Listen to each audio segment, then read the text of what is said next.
happening, everybody? What's going on? Appreciate you guys popping in here on a Wednesday. Got me for just a quick minute. All right, our guy Severe, he's going to pop in here in just a few minutes. Just running just a little bit behind. Chris, usually, and he is going to be maybe a special guest at some point. Chris can't make it today, but he's going to be with us next week.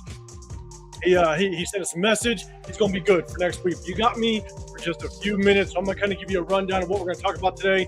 Some of the topics that we want to address, a lot of OTA stuff, a lot of rumors that are kind of jumping around. But as you guys know, typically we hit you up on Wednesdays as well as Sundays. But during this off season, during kind of the off time, not doing Sundays. We're going to kick Sundays back off as we get closer to preseason. But we're kind of hitting you guys once a week in the Raider War Room. On Wednesdays at 5 p.m. West Coast time, 8 p.m. East Coast time, just to hit you with kind of what's been going on throughout the week. So we have to appreciate y'all popping in, showing some love, even in this off season. So I know there's not a lot going on, but there's definitely some things to talk about. I'm going to go through some of the topics we're going to address today. Definitely want to get you guys' feedback. If you can, do us a big favor, hit that like button wherever you're watching. I'm 805 Raider. The channel's Real Talk Raider Nation. Got the Severe Raider that's going to be with me in just a few moments. And then the other third of the Raider War Room, Chris Protect the Show podcast. So once you're done, definitely head over to Chris Protect the Show podcast. Say what's up to him as well. But we're going to kick this thing off. Again, I'm going to go through the topics. But before I do, I got some just some news. I want to share with y'all a little bit. It's something we're going to do as we kind of get closer to the preseason, and then we're going to kick it off the second preseason game. Let me go ahead and share my screen. I'm going to throw it up here if you guys can see it. I'll kind of blow it up. If you guys can't, I apologize. But basically, we're going to be doing a little bit of a jersey raffle on this channel. Okay, so it's a jersey raffle. It's a $10 entry. If you want to enter in, you got to put your entry through Venmo. All right, Venmo. Go on to at the top. At least if you're on my channel, if you're in my chat, the pinned comment. It's going to be a link to the Venmo. It's a $10 entry. You have unlimited entries. Doesn't matter how many times you want to enter. And we're basically going to be giving, raffling off 3 jerseys. Either a Mendoza, a Bowers, or a Genty jersey. Shout out to Cheeto Linus. He already has the money for the jerseys. So August 20th, I'm going to go live with a couple other people. We're going to go live for that Houston preseason game. And then we're going to announce the 3 winners of that jersey raffle. All right, it's a $10 entry. Go to Venmo. All right, again, the Venmo, it's at Real Talk Raider Nation. Submit your entry. I'm going to log everything. I'm going to continue to announce the people that have entered into the giveaway, however many entries that they have. August 20th, we're going to do the raffle. Again, you can pick between a Mendoza, Bowers, or Genty giveaway, or raffle. And you can pick the jersey of your choice. So again, something we're going to do on this channel. I know there's a couple other content creators that are going to kind of get this out there in the space and just kind of allow anybody that wants to get in on it. So again, $10 raffle. If you're the winner, August 20th against the Texans game preseason, I'm going to go live for it. You get to pick your own jersey, whichever one you want. And yes, all sizes apply. Again, Cheeto Linus already has the money for it. So all he's going to do is get what jersey you want, the size that you need, and he's going to get it over to you. So, do me a favor. Share it out to everybody. I'm going to kind of go down, give you a little bit more more information so it's all zoomed in. Again, enter Venmo at Real Talk Raider Nation. I'm going to log all the entries, everything, and we're going to keep everybody updated on who's entered, the entries you got on August 20th. We'll have a little bit of fun and pick the winners live. So, again, if you're on my channel, the pinned comment is the link, or just go to Venmo, look up Real Talk Raider Nation if you want to get entered on that one. So it's going to be a little bit of fun. Hopefully you guys enjoy it. Again, an opportunity to win a jersey of your choice, like either a Mendoza, Bowers, or Jim. So I'll go back up to the big screen. I'll keep announcing it. I'll keep letting everybody know. I'm going to post it on my social media, Instagram, TikTok, all that. And so I believe I can be found at _805 Raider on those. So again, just another way to have a little bit of fun in this off season. So some of the topics we're going to talk about before my guy Severe gets up in here. I'm going to give a shout to the chat here in just a second. We're going to go cover, obviously, another tragedy just in the NFL world, just the sports world. We talked Alden Smith. He passed away. We're going to talk about that. We're going to talk about Jack Besh. There's rumors that Jack Besh is just kind of what he's focused on in this offseason, what he wants to be better at. And so he sat down with some of the former Raider players. He sat down with a panel of just kind of Raider commentators and analysts, and he kind of shared a little bit as to what he's focused on and what he wants to be better at this upcoming season. I definitely want to get a take on that. We're going to talk about Brendan Thorsby. Again, not necessarily Raider related, because obviously we got to Fernando Mendoza. The likelihood that we would even try to attempt to go and get Brendan Thorsby, I think, is an extreme long shot. But there also is a report coming out that all 32 teams are going to have representation, I believe, at like an open tryout or open practice or evaluation that he's going to have. I believe it's around July 10th. So the report did come out that all 32 teams are going to have representation there. So I want to talk about it. We're going to talk about the allegations. We're going to talk about what he's guilty of and just your opinion on whether or not he should have a chance at being an NFL player after what he was basically found guilty of. So we'll talk about that as well. We're going to talk about the future of Jackson Powers Johnson. There's a lot of rumors going and floating around about him and just whether or not is he going to be a starter. But is he going to be a part of this Raider team? Could he possibly be on the trading block? We're going to ask that question, see what your guys' feedback is on that. Also going to talk about kind of a rising star a little bit as it relates to what's being portrayed and coming out of OTAs. Right? I know there's a lot of people that have access to OTAs, have access to watching players practice and all that, and you can kind of take a lot of what comes out of OTAs with a grain of salt, because we obviously know kind of the hype that a player got last off season and really didn't amount to much at all. But we're going to talk about Malik Benson. The reason why we'll talk about him is because obviously the receiver room is something that there's a lot to still be desired. Right? I think that's one of the biggest question marks kind of going into this season, and people were talking about Malik Benson. So we're going to go ahead and see what you guys have to talk about when it comes to Malik Benson, and just kind of your feedback on him and potential that he maybe brings to this team. But we're also going to talk about maybe the defensive side and a little bit of the concerns with the depth in the linebacker room. Right? We got Tommy Eichenberg, we got Cody Lindenberg, we got some names, but it still remains to be seen if there's one of our starting linebackers. If one of them goes down, obviously we brought in some really good names through free agency. If one of them goes down, do we have enough depth to kind of help out this defense kind of reach their potential? Because I think based on what we see on the offensive side, we might have to lean on this defense a little bit to find some success, because I think we all know that the defense tends to find chemistry a lot quicker than the offense. Right? There's a lot of things that has to go right on the offense. There's so many moving pieces that have to go right in order for the offense to gel on a consistent basis. And the defense can find success kind of on individual performances at times, right? A 3rd and 10, you can all of a sudden you can get a sack, even though maybe the coverage on the back end isn't great. But if the defensive coordinator dials up a pretty good stunt, right, you can find yourself get to the quarterback, getting a sack on 3rd and 10. Now that the offense is putting the ball away, and now our offense gets to the shot on the offensive side. You can find some success on the defense by just individual performances. It's tough to find that on a consistent basis with the offense. So it takes some time. So we'll kind of see how it kind of plays out. But I definitely want to talk about the linebacker depth in that last segment. And then we're obviously going to take you guys' questions, maybe some things that you guys want to talk about in going into these training camp, off season of the training camp, and we'll have a little bit of fun. And so, all right, Samir's going to be with me here in just a few moments. Again, Chris Show Podcast isn't going to be able to join us today, but he's not going to rock with us next week. And I hope all you guys are having a good start to the summer. Obviously, man, I'm out here in the Vegas area, and I know when it's summer because the heat starts to get to you. But let's know what's up to chat before we see Severe pop up in here. Moon over Miami. What's going on? Appreciate you rocking. Rundown in the building. What's happening? Definitely everybody go over to Raider Rundown. Go check him out for sure.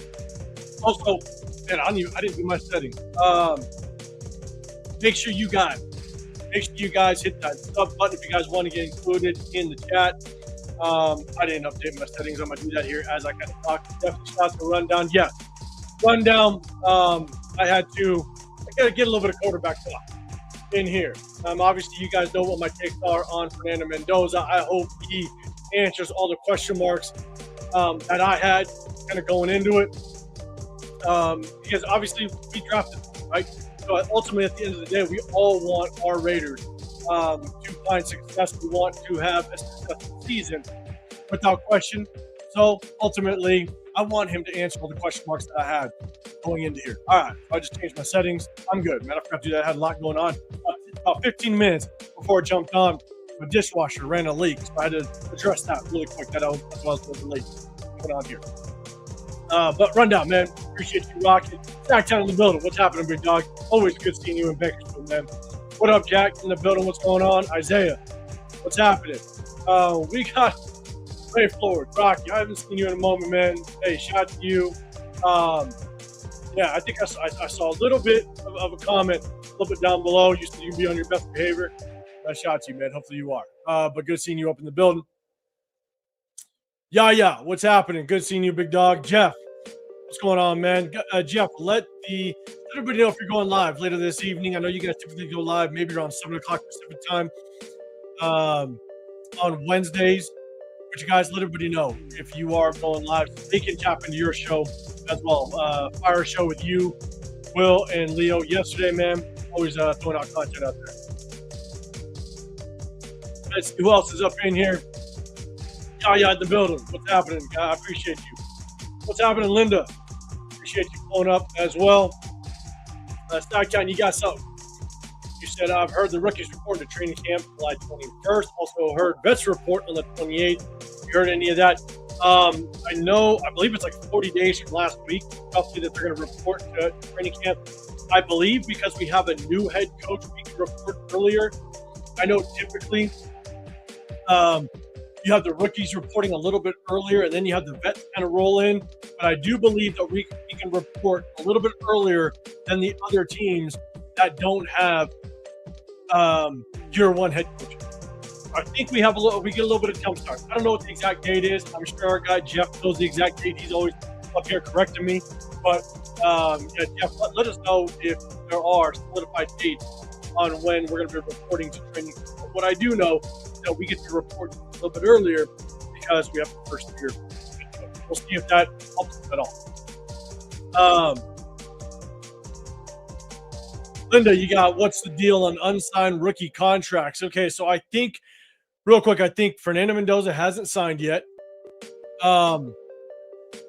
And I'll give you just my thoughts on that here in just a second. I'm going to start. We're going to come back to it. But I do think I think Keon Crawford hasn't signed at all, and I think Fernando Mendoza hasn't signed. So I'm going to come back to that. I promise. Give me 1 second. Let me run through the chat. See what's up to the rest of the people. I'll come back up to that.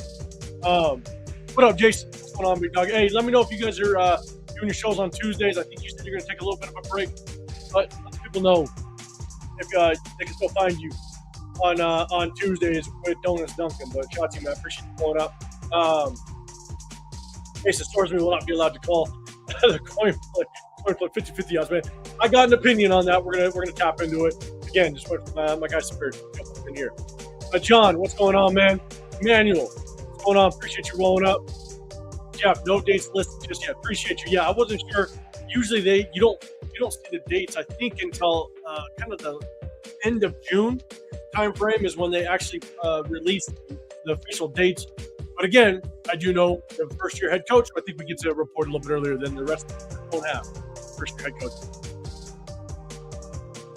Right around, what's going on? Big dog, appreciate you. What's up, Gabriel? What's happening? All right, do me a favor. Double tap that screen, guys, if you can. Just gets us a little bit in that algorithm. We hit you on Wednesdays. When we get closer to preseason, we're going to go back to Wednesdays and Sundays. If you guys don't know, we break down game film throughout the season. if you guys are interested in that, a lot of work gets put into doing the game film. So hopefully you guys are cool with that. Let's see. Jeff, you say you'll be on Friday night. Yeah, shout out to Jeff. If you guys know anybody that's a fan of another team, definitely share the word. Jeff does just an all NFL team live on Friday nights. Definitely check out with that. So I'm going to go back up to Linda's question. I'm going to bring in our guy. What up, Samir? What's going on, big dog? How you doing, man? Man, I'm great. How about yourself? I'm trying to stay cool, man. It is hot as hell in this Vegas area, man. I don't.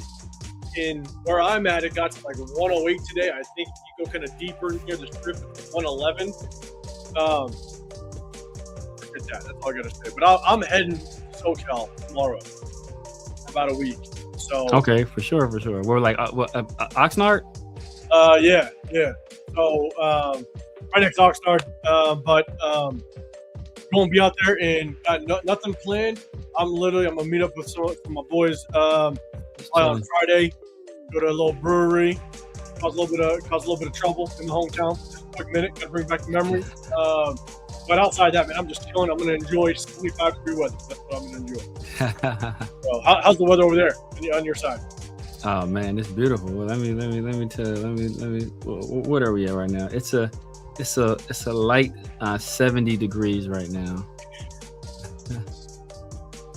Partly cloudy. But it's 70. Overcast, God damn it. Oh man, I swear, like I set my thermostat at 74 in my house. And I still will. I'll feel like a little bit of sweat just walking in certain areas of my house, just because it's just not, the air is just not circulating right. And so I'm just like you're Vegas. It's cold up.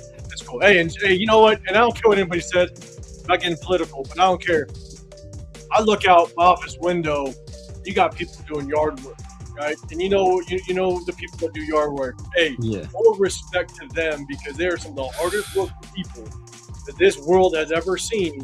Man. When they're out there in 105 to 108 degree weather, doing probably 12 to 15 homes in this weather. Like, exactly. With hot machinery.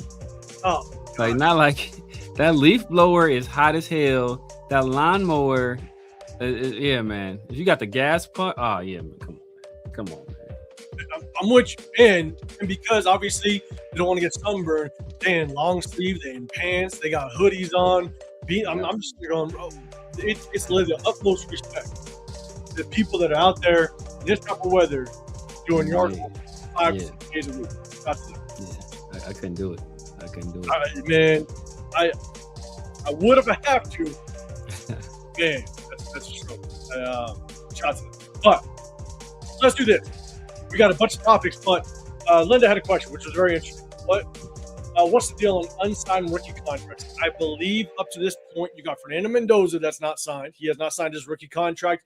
And I believe Keon Crawford hasn't signed his rookie contract either. So I don't know. I think did your mod sign his already? I think somebody said your mod's not signed either. I don't know. Chat, let us know if Dramad hasn't signed either. Which would be interesting if he hasn't signed as well. But let's kind of start from top to bottom. Right? Let's start about Fernando. Again, I don't think Fernando Mendoza has signed his rookie contract. I don't know. Maybe it's, but that's neither here nor there.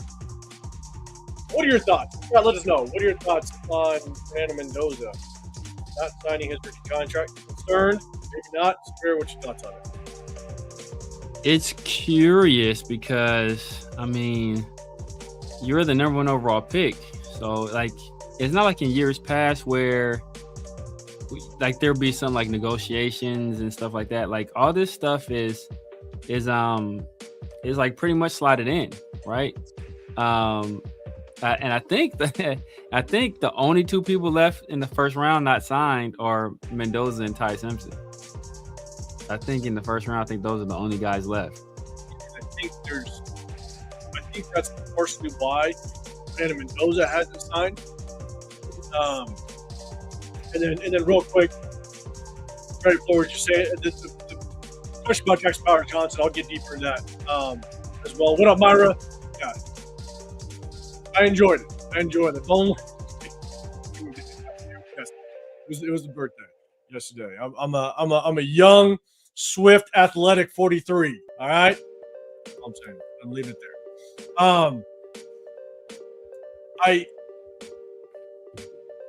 I think it all has to do with guaranteed money and the way that it's paid out. So I think Ty Simpson hasn't signed, and I think Fernando Mendoza isn't going to sign until maybe Ty Simpson.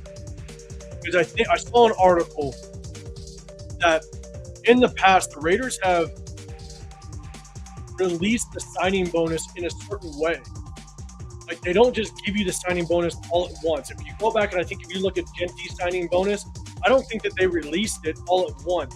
I think it was like they released something like 70+% right away, but then they got it in increments after that. Why they do it, I don't know. I'm not going to sit here and play off like I know why they do it that way. But I think that's been the trend for some first-round rookies.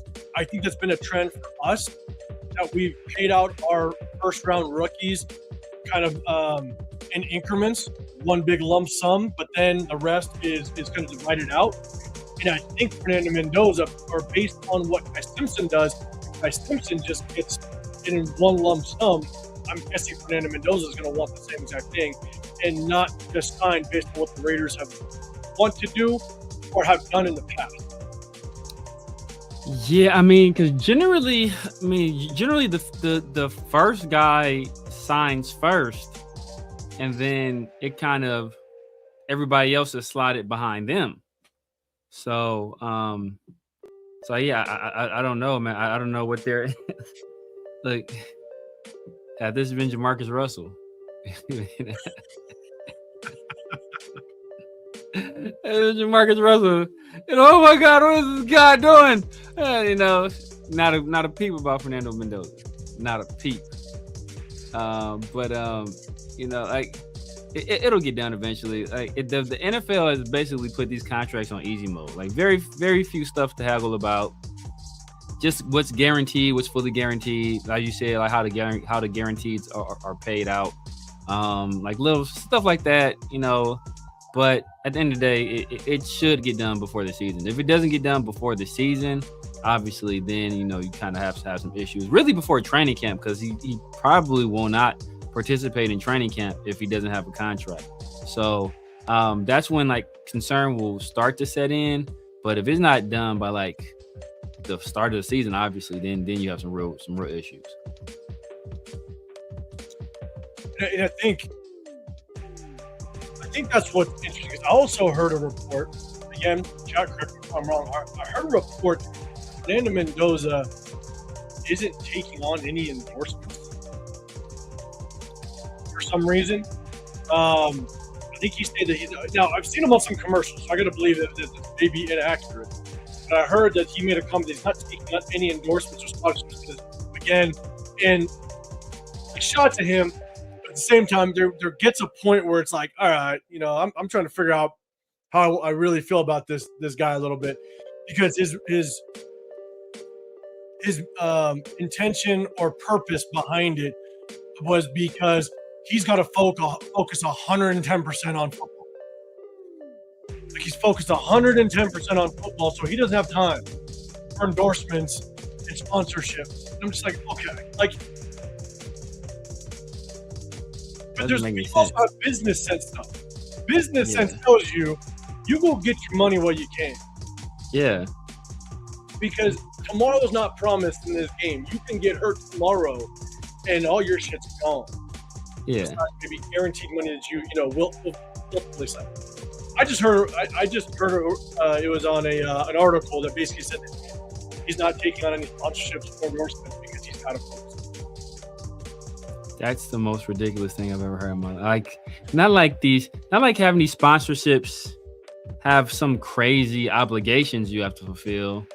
Like, use it as like an appearance here, an appearance there. You shoot a commercial, they put your pictures up on stuff. Like, this is it. Like, you can probably knock everything out in like 20 hours worth of like real life time. So like, that's not taking that much away. Well, like you want to stop you're gonna stop eating so you can focus on football. Like it doesn't make any sense. Like, bro, like there's no heavy lifting you have to do with these sponsorships. They just take pictures of you and put it all over the place. Like it's I don't know, man. Like, power to him. If he wants to turn down essentially free money, this is money he's getting right now just for being Fernando Mendoza.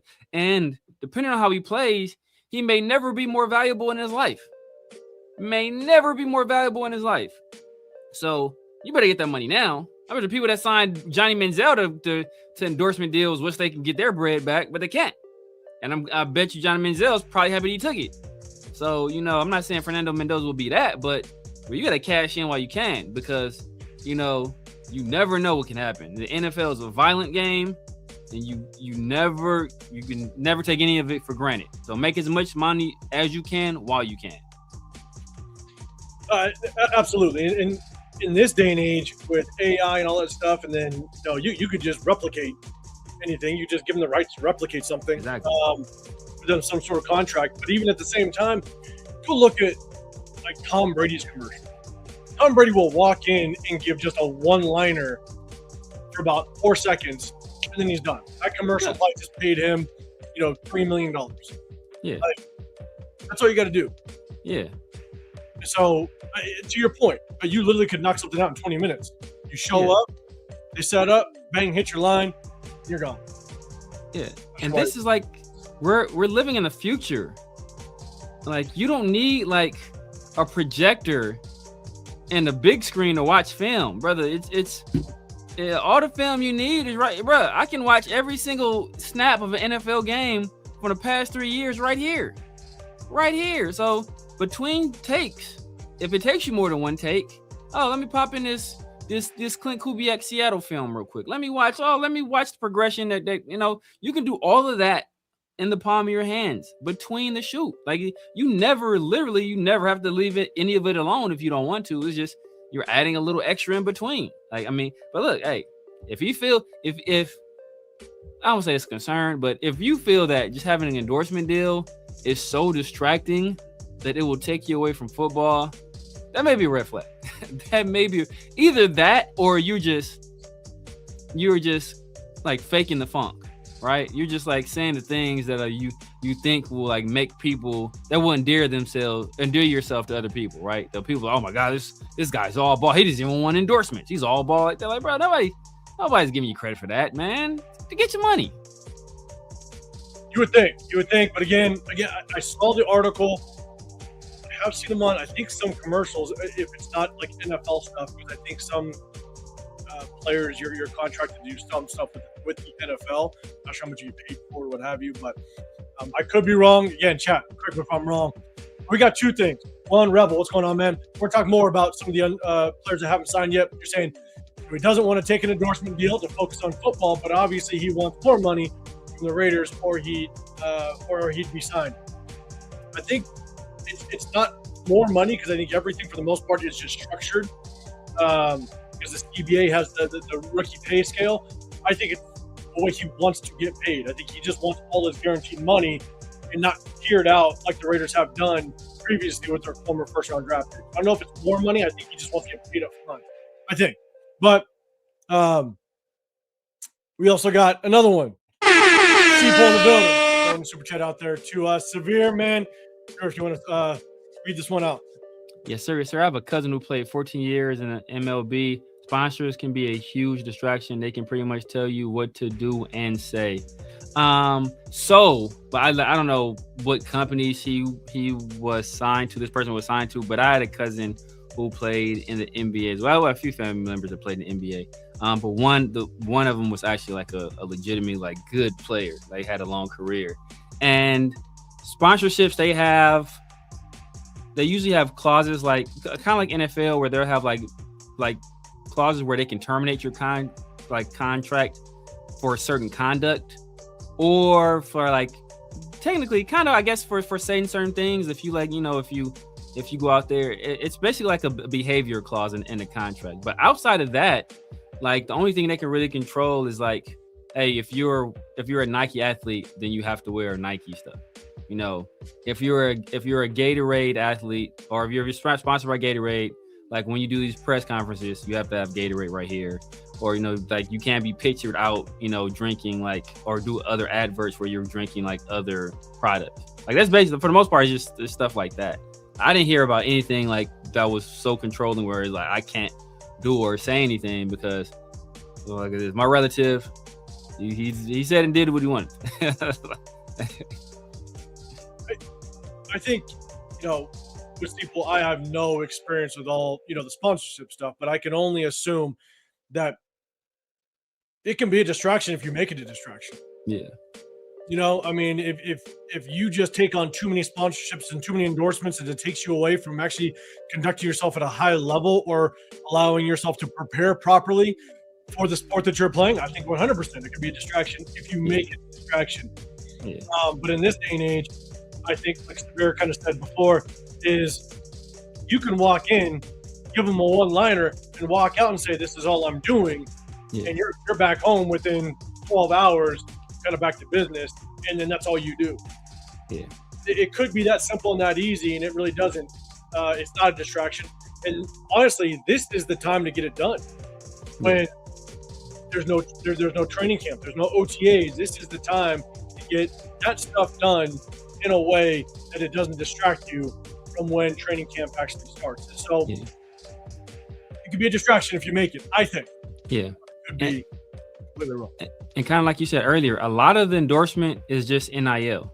Just you're giving this company the right to use your name, image, and likeness in their adverts. And that's like 85% of it. It's that. And then the other 15% is, okay, we want you to make an appearance here. We want you to, do a shoot or a commercial here. But like 85% of it is just you giving them the right to use your name, image, and likeness, and you like being out using their products. Yeah. So, about Seapool, appreciate you throwing a super chat out there. Venomous Raider, what's going on, man? And Rebel, you got another one. You're saying my question is, does Fernando feel like he's that far behind and needs to focus 100% of his time on football? For myself, I honestly think, and again, this kind of goes back to what I was saying just right before we talked about this topic. I think this is just kind of like him on a recording. This is just what he says. He's been saying these exact same things. It doesn't matter if it's about endorsements, if it's about any type of relationship he might be in or could be in, or like anything. This is just like a general statement that he makes. So I don't think it has anything to do with whether or not he's behind, in my opinion. I literally think this is just a basic standard reply that he has to any type of question like this. That's just my opinion. Very much not. Yeah, I mean, I would hope that the reason he's not, I would hope it was other reasons, right? Because if you feel that you were that woefully behind where you have to focus 100% of your time on football, like, yeah, that's like I said, that's kind of a concern. I mean, like, because you want to have some kind of balance in there. Just as being, because you can overwhelm yourself, right? And sometimes it becomes paralysis by analysis where you're overthinking, and then that can lead to, issues down the road as well. So, I mean, like I said, I just hope this is just one of those platitudes where he's just throwing it out there to make it seem like he's all ball, and and it's just he's not that concerned about him being far behind, or that it's something else, right? Because like you're a rookie in the NFL, you're probably not going to play a large part of this year if everything goes according to plan, and you're QB3 right now, so like there's a good chance that like Aiden O'Connell might get some reps before you do. So like just learn at your pace, but don't be in a rush and don't rush through this process. Like the Raiders put this process in place for a reason, to give you as much time as possible, to get as comfortable as possible, to not pressure yourself. So you're learning in the correct way. You're picking up good habits, and those habits are being internalized, and you're building that muscle memory. And you're not on anybody else's timeline but your own. I like I said, I hope it's not a situation where he feels he's that behind where he has to just I can't do anything else but do this. Like that creates, like I said, that can create some issues. And the one thing I will say is especially the quarterback position, right? Again, I've said this multiple times. The quarterback position is, in my opinion, one of the two hardest things to do in professional sports. One is playing the quarterback at a high level. That's one of the hardest things to do in professional sports, and being a top 10, batter in Major League Baseball. Like, good luck hitting a fastball or variable pitches from a professional MLB pitcher, and being good at it. So I could care less if you're the first overall pick, or if you're a late first round pick, or you're a second round pick as a quarterback. When you enter the NFL, it's like drinking out of a fire hose. You are going to be overwhelmed like crazy, and depending on the type of coach that you find yourself paired up with, they might test your limit. They might test exactly what your capacity is. And I know a lot of people kind of talked about the intentions of OTAs. I've seen some people on other channels talk about just, what's the purpose of OTAs? What do you get out of it? I honestly think there's two purposes of OTAs. Number one is the coaching staff has to set their tone. The coaching staff has to relate to the players what their expectations are of these players. And you're going to basically lay out the groundwork for what the coaching staff is going to expect of the players, the pace of what the practices are going to look like, and what the expectations are within practice. And then you are going to test your players a little bit. You want to try to, and I think Clint Kubiak came out and said it. They're going to kind of test you a little bit. They want to see how much you can take on, what your capacity is within these practices. And so they're going to test you, but they're also going to be able to kind of feel out, okay, what kind of talent do we have on this team, right? And then they're going to feed you a little bit of what the scheme looks like, what their intention is, right? Are they going to be more of a run-based offense versus a pass-based offense?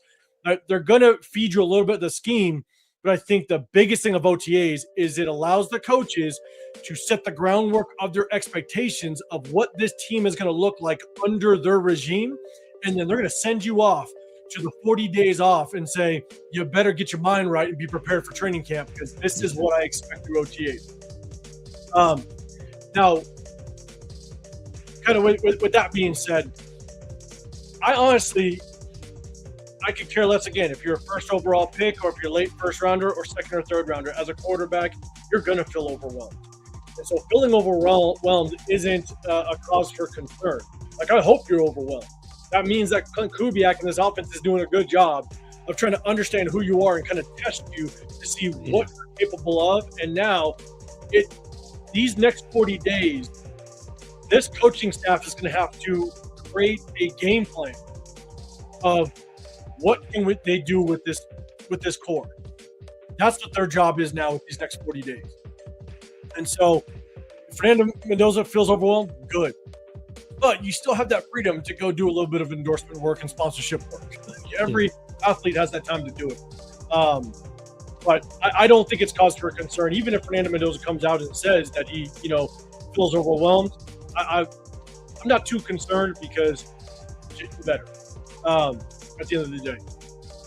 Now, talked about Fernando. Let's go back up real quick. Young Crawford hasn't signed his deal either, to my knowledge. So, is that a concern, right? He's a third rounder. We all saw what happened last year with the second rounders. I think Jack Besh was one of the last second rounders to sign his contract, because a lot had to do with guaranteed money. I forget who it was. Was it the Houston Texans that signed their Jaden Higgins? Yeah, they signed Jaden Higgins to a fully guaranteed contract, and that kind of set the groundwork for the rest of the second rounders to kind of hold out to somewhat of the same standard. Jack Besh held out. I don't know the details around this, so Severe, what's your thoughts? And if you know more details on this, is this more of a guaranteed money thing? Because the salary within the contracts, they're all structured in the same way. That's part of the CBA. But I think the guaranteed money can be tweaked a little bit. So what's your thoughts on this? I honestly, I just heard about it the other day. Yeah, Kieran Crawford. He wanted to take some mental reps on his contract. I don't know what's going on, man. I don't know what's going on. Like Kieran Crawford's already one of my least favorite picks from this draft, and the fact that he's yet to sign, it just reinforces why I really didn't like that pick. Um, so I mean, I haven't the slightest. I haven't heard anything about it about them not being signed. I didn't even hear about. I knew Mendoza wasn't signed because Adam Schefter had said something about it, but I didn't even know Kieran Crawford wasn't signed. And somebody else said, I think somebody said Jermod McCoy wasn't either. I didn't even know that till I was doing my show last night with Pharaoh, and somebody put it in the comment section. So, like that is I won't say red flag, but it is a bit of a concern. I can kind of understand why Jermod McCoy is not signed, because first pick of the fourth round, usually fourth round, I think that's where the like guaranteed money. You usually don't get guaranteed money from the fourth round and beyond. But I can see him saying like, "Look, you guys know who I am, man. Like, take care of me on my contract." So I can see maybe there's some push and pull there. But Kieran Crawford, brother, like, you better get in where you fit in, man. I'm with you. Like you're signed quick because it's not like, and obviously you should be signed by training camp, but you're not. It's not like you're a solidified starter. Like you have plenty of competition sitting in front of you, and it's probably not good to have this contract as some sort of distraction in any way. So I think, is it a cause for concern right now? No, he was at OTAs. He was doing his thing outside of we need that mental break, day two. But outside of that, as long as he signs going to training camp, I'm cool. Sign, do your thing. Put on Rebel, appreciate you popping in. And I think it was my birthday yesterday. Shout out to you for mentioning it. As long as he signed going to training camp, I'm not concerned. Whatever. Get your money. If it's a money thing, I've said this multiple times. I'm all about the players getting paid.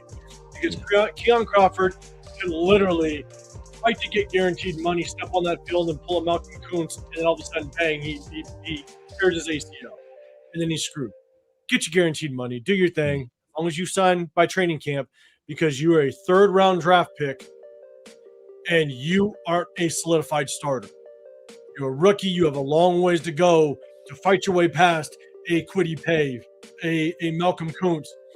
Some of these guys that, in my opinion, are solidified in that rotation of being a starter. Better sign that deal before it runs. So, all right. Let's see. Touchdown. Appreciate you. What up, Ken, in the building? Would you guys trade JPJ for a third or a fourth? Yeah, I'm going to store that. We'll bring it back because we're going to talk about JPJ here in a minute. So let's get to the first topic. We already talked about just on the contracts. Linda, appreciate you throwing that question up there. Let's get to just real briefly some news that just kind of hit. It's more like NFL news, but it was a former Raider. I'm gonna go ahead and share the screen. We got reports that came out that Aldon Smith, former Raider, obviously kind of had his issues with mental health. We all know just kind of the stint that went on with him being locked out of the facility, and then him kind of burning shit in his backyard, all that stuff. Mental health is a real thing, right? It needs to be addressed more often with the NFL, and it just being just kind of really one of the top topics for the NFL to address it properly. But he did end up, I believe it was just a couple of days ago, that he did end up passing away. And it's unfortunate news. You never want to hear that news go down. And so, Severe, man, what's your thoughts on this one right from the start? Yeah, sad, man. I remember when we first picked him up. I know he had, he had been with the Niners. He had some issues over there. But when we picked him up, man, I was excited because, we already had Khalil Mack. So I just thought about adding Aldon Smith to be a tandem with Khalil Mack. I'm like, this dude, this is going to be special. And we only got to see it briefly before the NFL obviously ended up suspending him. And it was sad because I remember, who was the coach at the time? I forget who was the coach at the time, but I remember they were saying like that's the worst thing you can do to a guy like that because like you're keeping him away from his teammates. Like right now he should be with his teammates. not forced to not be involved with the team, and obviously he couldn't be involved with the team in any official capacity. So we have a guy like that is already having some issues, some personal problems, maybe some mental health issues, and you say, well, you can't talk to the coaches in any official capacity. You can't talk to you can't be there in any team activities and stuff like that. Like, you kind of isolate that person, and like that, what they say, the idle hands are a devil's playground. So you take them away from football and you just give them more opportunity to do more stuff. And Alden Smith, he got suspended. He ended up being out the league for a very long time. And he eventually was able to catch back on. I think he played one season with the Cowboys, and he had 5 sacks in that one season, man. Which is, after like 3-4 year layoff, come back having 5 sacks. Like, that's impressive.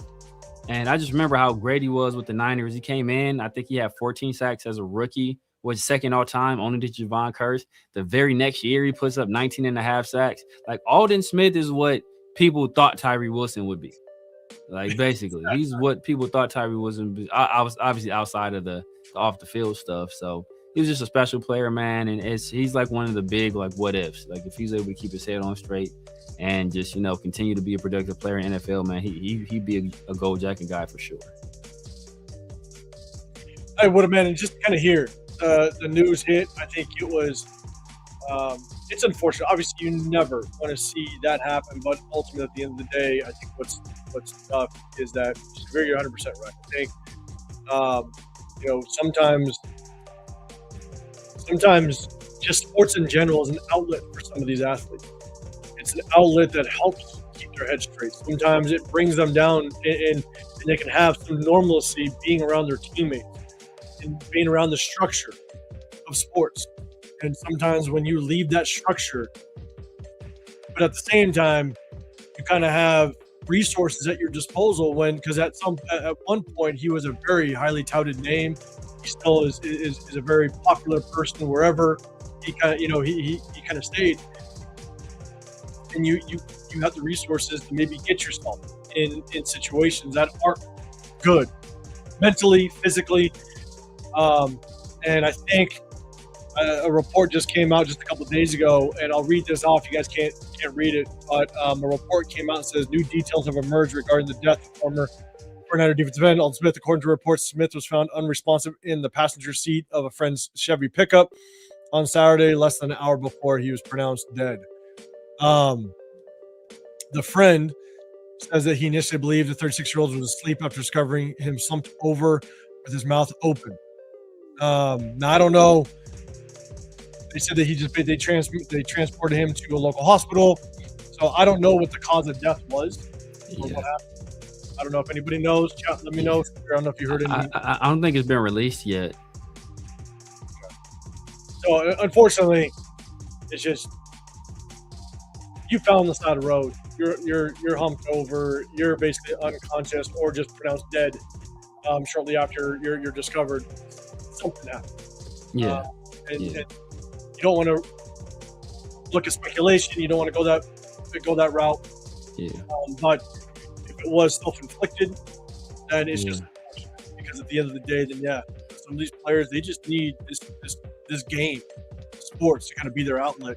When they don't have it, they can get themselves a little bit of trouble. So, shout to his family, his friends, his loved ones, people that are around him. Hopefully, they can find peace and get through it. Yeah. So shout out to Alden Smith. But that's tough. That is tough. Yeah, man, it's tough. All right. So let's get up to the big screen again. We got a couple more topics. We're talking about Jack Besh. Jack Besh went on an interview with some of the Raiders reporters, basically stated kind of what he's focusing on based on what he feels Clint Kubiak is going to do and focus on the offense. We're going to talk about JPJ future with the Raiders. We're going to talk about Malik Benson shining through OTAs. What does that mean? What's people's expectations? And we're also going to talk about maybe a little bit about the linebacker depth as well. And I do believe that there might have been a topic that I was going to touch on later on. I think it was in the chat, but I'll bring it back up. I started. It was about JPJ. So I don't know if there is 2 tracks. I got a little bit in the background just so that there's no there's no dead air, but that is just in the background a little bit, just distracting. That's my fault. I don't want no dead air, but we'll see just kind of how it plays out. I usually have it, but see how it works. So let's get to oh no, shoot, my bad. Before we go to Jack Bench, we're going to this one. We're gonna have a little bit of fun with this one. I want to know what everybody thinks about this one. I'm gonna share the screen. Brendan Sorsby. If you don't know who that is on the screen, Brendan Sorsby. I'm gonna explain it here in just a second. Then I'm gonna pull it off the screen. I'll bring us back up to the big screen. Obviously, we drafted Fernando Mendoza, #1 overall. So Brendan Sorsby, is he a potential for the Raiders? I would bet money no. I'd bet a lot of money no. But there is a report that Brendan Sorsby is going to have some sort of workout or some sort of public like a pro day. On around July 10th, I believe it is. And the report came out that all 32 teams are going to have representatives. All 32. They're in attendance. So the Raiders will have somebody there in some capacity. And so, we're going to bring it up. So Brendan Sorsby, if you guys don't know, I'm going to bring it up to the big screen. And that'll be the question. Do you think it's right, one, that Brendan Sorsby is allowed to play in the NFL based on what he was found guilty of? He was basically found guilty of betting a shit ton in college football, not just on college football, but on his own team when he played at Indiana. And so I did look this up because I will say I was a big Brendan Sorsby fan. If Brendan Sorsby had one more opportunity to play that final year in college football, I easily think he could have been a top 3 quarterback coming out in next year's NFL draft class. Because I think he's got all the arm talent in the world. Now, it was clear he needed one more year in the NFL. Kind of like, honestly, in my opinion, kind of like Severe, your guy, Dante Moore. So Dante Moore, I think, could have come out this year, but I think him staying one more year benefits him like crazy. I think he has an argument to be the best quarterback to come out next year in the NFL draft. But if he just progresses and improves. But I think Brendan Sorsby could be in that conversation if he had one more year. So,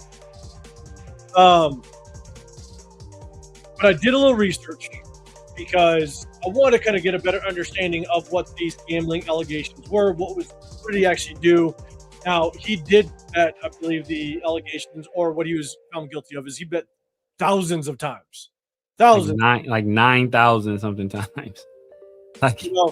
And now he's at Indiana. I believe the betting occurred between 2022 and 2024. That's when the bets occurred, and that's, I guess, what he was found, right? And now, mind you, I think the vast majority of them was when he was at Indiana. Again, he was part of Indiana.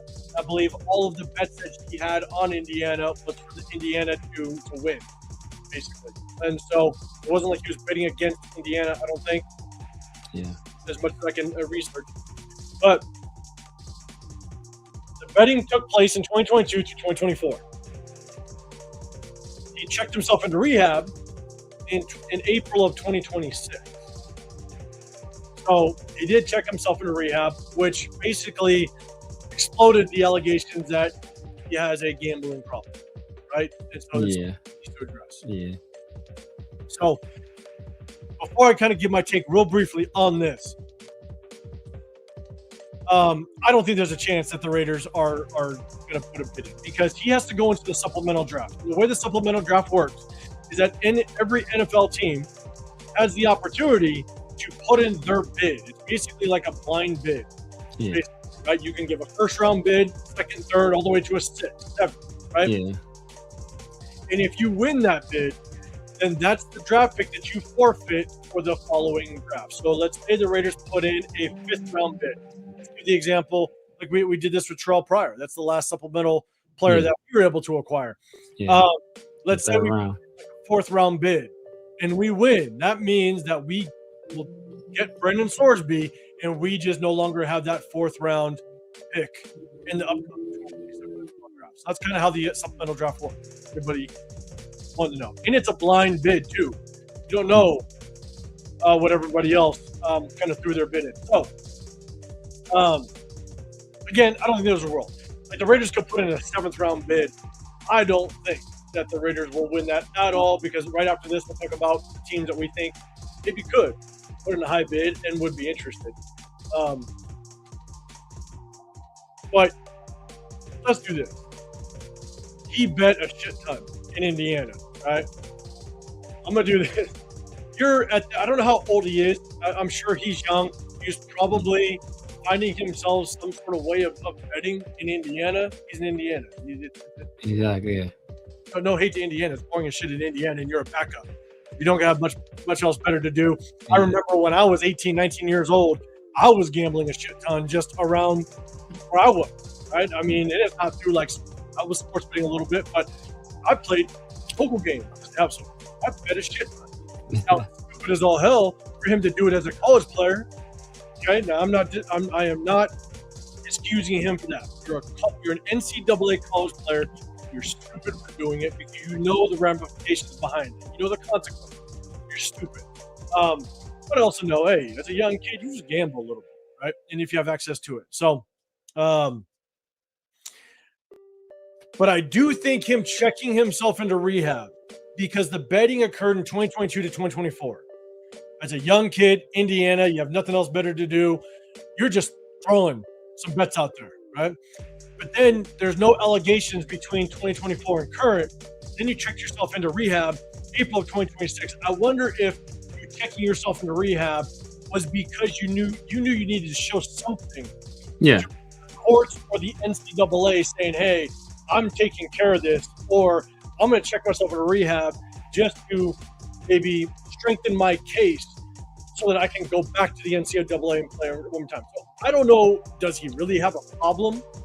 Now, obviously, don't come to Vegas. That's horrible.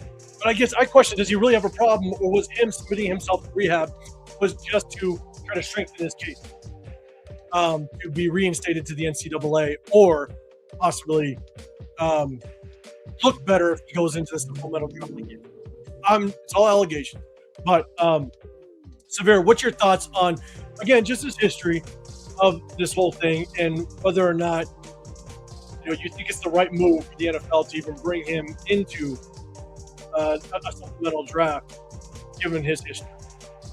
Yeah, man. I said on my show last night with Pharaoh that drafting or bringing Brandon Sorsby to Vegas would be like giving an alcoholic a job at a liquor store.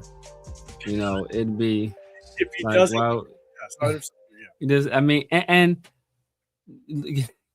there is no way in the world that you go from there's 365 days in a year, right? So over that 2 years, what's that? That's like 730 days. The man plays 9,000 bets. So there's no way you go from betting with that regularity and just like cold turkey, I'm done. No. He's definitely still betting. I think he probably just got more sophisticated and he figured out, hey, you know what? I can't do it, for my own devices. Now I have to do it through other people. There's no way in the world that you just there's no amount of discipline that you would just stop cold turkey. And I definitely think that him checking himself into rehab was one of those things where it's just a ploy, oh, you know what? I think it was twofold. I think it was a good faith showing of, oh, you know what? He's mature. He's showing he has a problem. But I also think it was to, you know what? NCAA, this kid, he's sick. He has an addiction. Are you really going to punish this kid with an addiction? It's a mentally diagnosed addiction. And you're going to take away football from being sick? From being sick? Shame on you. Shame on you, NCAA. I think that's what it was. And it almost worked. He almost got away with it. If it wasn't for what's Scooby-Doo, if it wasn't for those meddling Big 12 coaches and, they were going to boycott playing Texas Tech. That's how strongly they felt about it. So, I mean, and if he's allowed to play in the NFL, he should be allowed to play in the NFL. But there should definitely be some kind of suspension. Because when Terrell Pryor was leaving Ohio State, because he had to because he was going to face a suspension. I think like a 4-game suspension for some tattoos he got for free. And like for like a 4-game suspension for getting some tattoos for free. If he had to, that's why he had to sit out. My bad. Again? What happened? Who was that again? Terrell Pryor. That's right. It was. Yeah. Okay. My bad. Yeah. And they didn't, and for like recruiting, like, you know, him like for recruiting violations. Ironically, I think Jim Tressel around that same time had taken a job as an analyst or something with the Colts, and I don't think he faced any suspension when he went to the Colts. And he was later found guilty of recruiting violations as well. So he didn't face any suspension from what I recall. But I know for sure Terrell Pryor faced like that 4-game, or like I think it was a 4-game suspension for those free tattoos. So, and he had to sit out 4 games in the NFL. And the NFL's reasoning was they didn't want to be an out for players to duck discipline in the NCAA. So they claimed they made that ruling independent of NCAA. But we all know what it was. We all know that it wasn't. So now we can't allow Sorsby, to duck any kind of disciplinary action or any ramifications that him or Texas Tech would have faced by him playing on that team. And there were going to be ramifications. Yeah, so I think, and I agree with you. I mean, it's, in all honesty, it's not like this kid, it's gambling, right? Gambling's not good, especially with all the allegations in just sports revolving around gambling. You got so many allegations that's popped up in the NBA as of recent. There's so many questionable calls, whether you believe it's rigged or not in the NFL.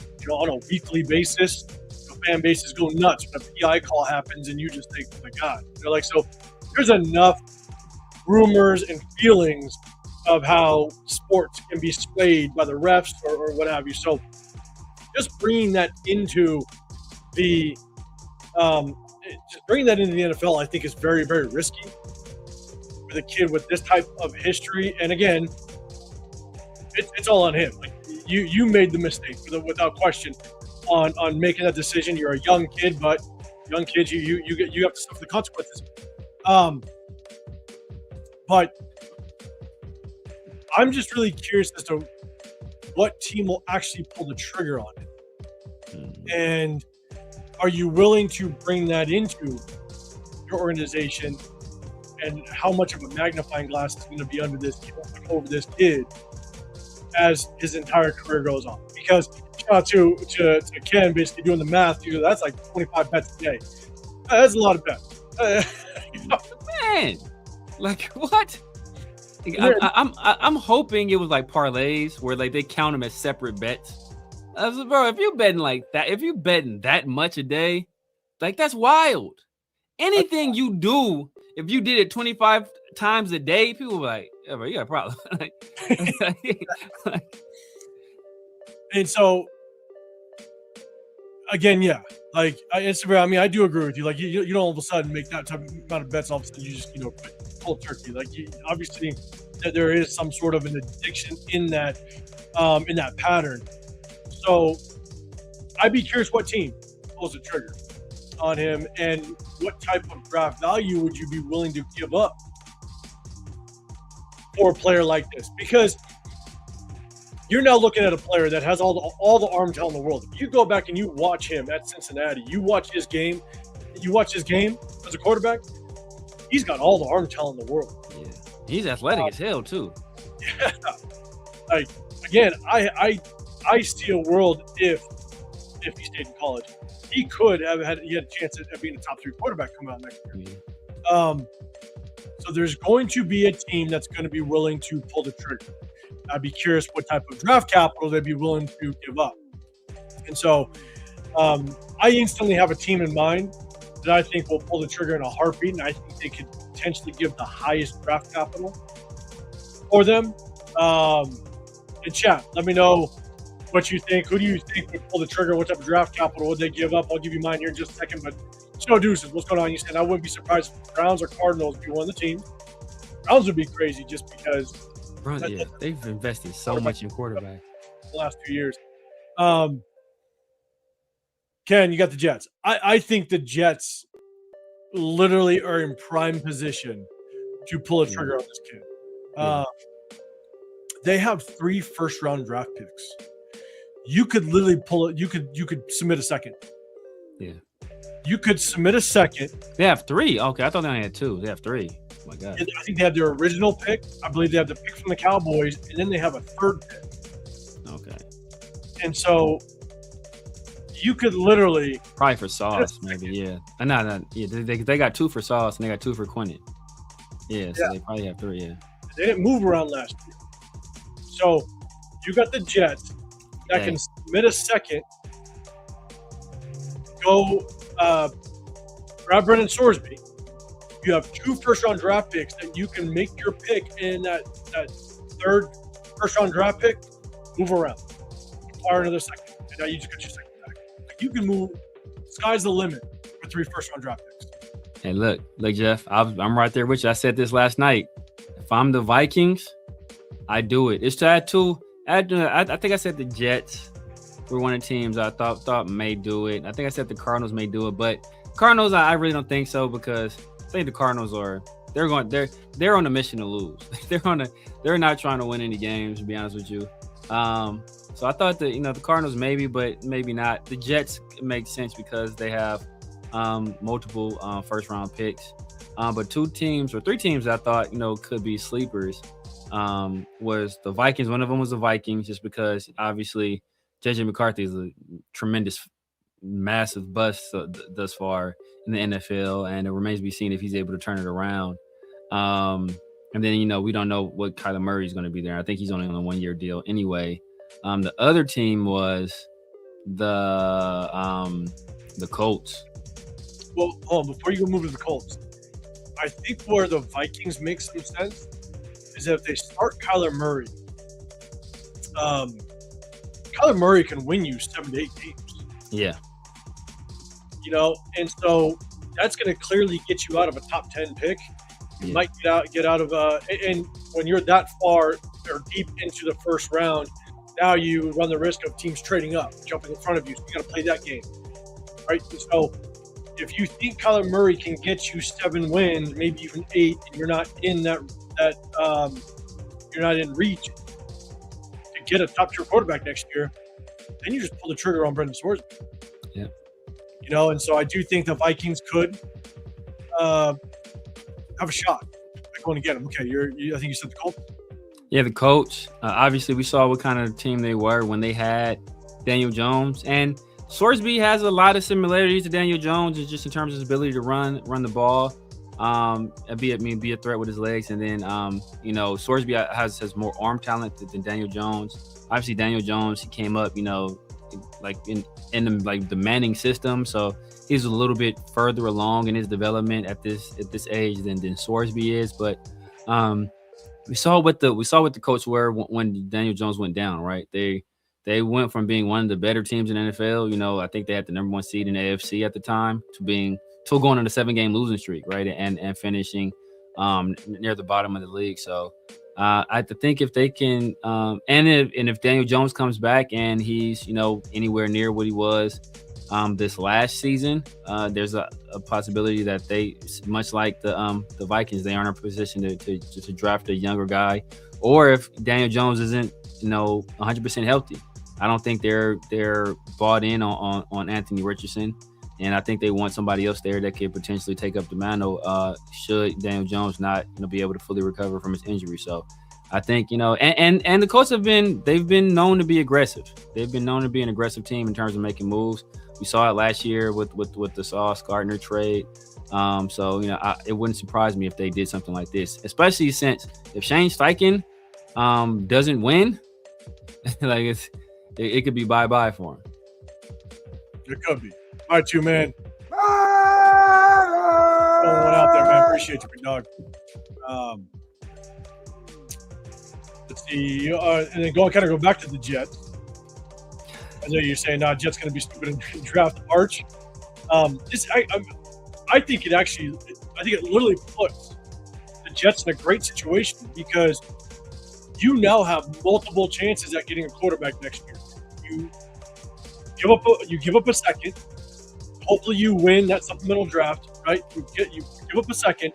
You get Brendan Sorsby in the building, to understand, and he doesn't start. You got Geno Smith. Geno Smith, if he is the same Geno Smith that he was with us, then there's a good chance that you're still picking top 5 next year, right? And so you get an entire season to figure out who is Brendan Sorsby. Could he be a good future quarterback for you? Is this gambling situation not that big of an issue? Right? So you get a whole season to figure that out. And if it doesn't work out, you have 3 first-rounders to go get your quarterback next year. And yes, give up a second. That's not good. But at the end of the day, you have 3 first-rounders. Yeah. It almost put the Jets in a really good situation to where you could just take a flyer on Brendan Sorsby and you got a whole season, a whole year to figure out who he is, and then you still address it early. Yeah. I mean, the only question I have with that is, and Jeff might be able to answer that, this is how close is MetLife Stadium to Atlantic City?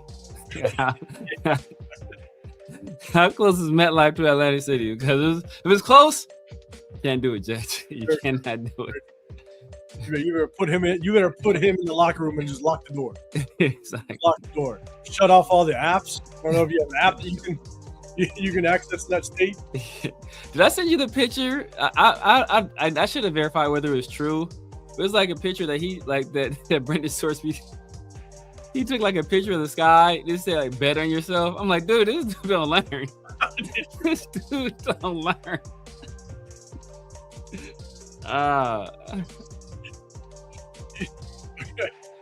Maybe the addiction's still there. My bad. That's a bad look. That's not good. Whatever agent he maybe has, they should have corrected that one real quick. That PR team needs to be on their toes. My God. Jeff, yeah, if I was the Vikings, to make sure to secure him, use your first rounder. Could Isaiah, you got Steelers.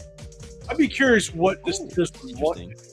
Another situation with them, you got Aaron Rodgers. Aaron Rodgers can win you enough games to keep you out of the running for first round quarterback, at least top 3. You got Howard, which you end up. They got Howard and they got Drew Aller. So just depends on how much you like Drew Aller, because I think did they draft Drew Aller in the 3rd round? He went in the 3rd round. Was he the 3rd round or was Carson Beck 3rd round? I think Carson Beck was the 3rd rounder as well. Okay. Aller went day 2. I believe he did. But either way, it just depends on how much Mike McCarthy, you're in that regime that drafted Drew Aller. So how much do you like him? And how much do you think Drew Aller and Brendan Sorsby are different quarterbacks to waste a top draft pick on a Brendan Sorsby that has that many question marks? I think you just roll with Drew Aller, to be honest with you. In my opinion.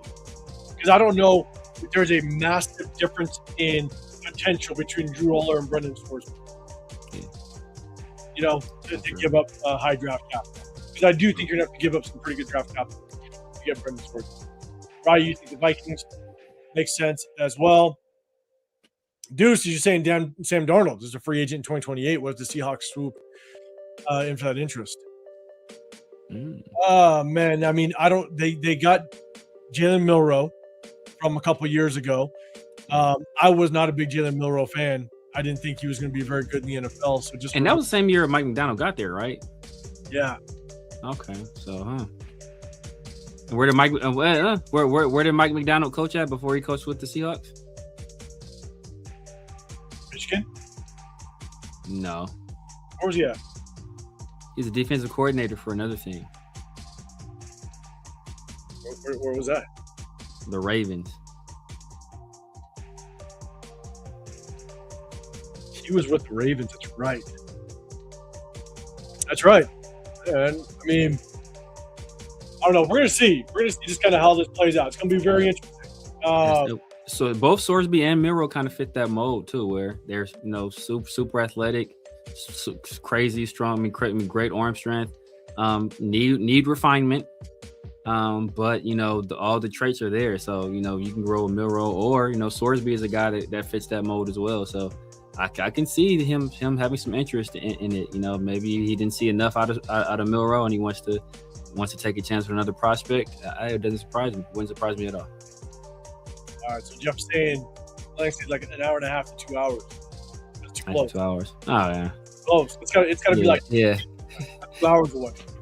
You play that Sunday morning game. You got all day, all that free time for the rest of the day. Oh man. Right.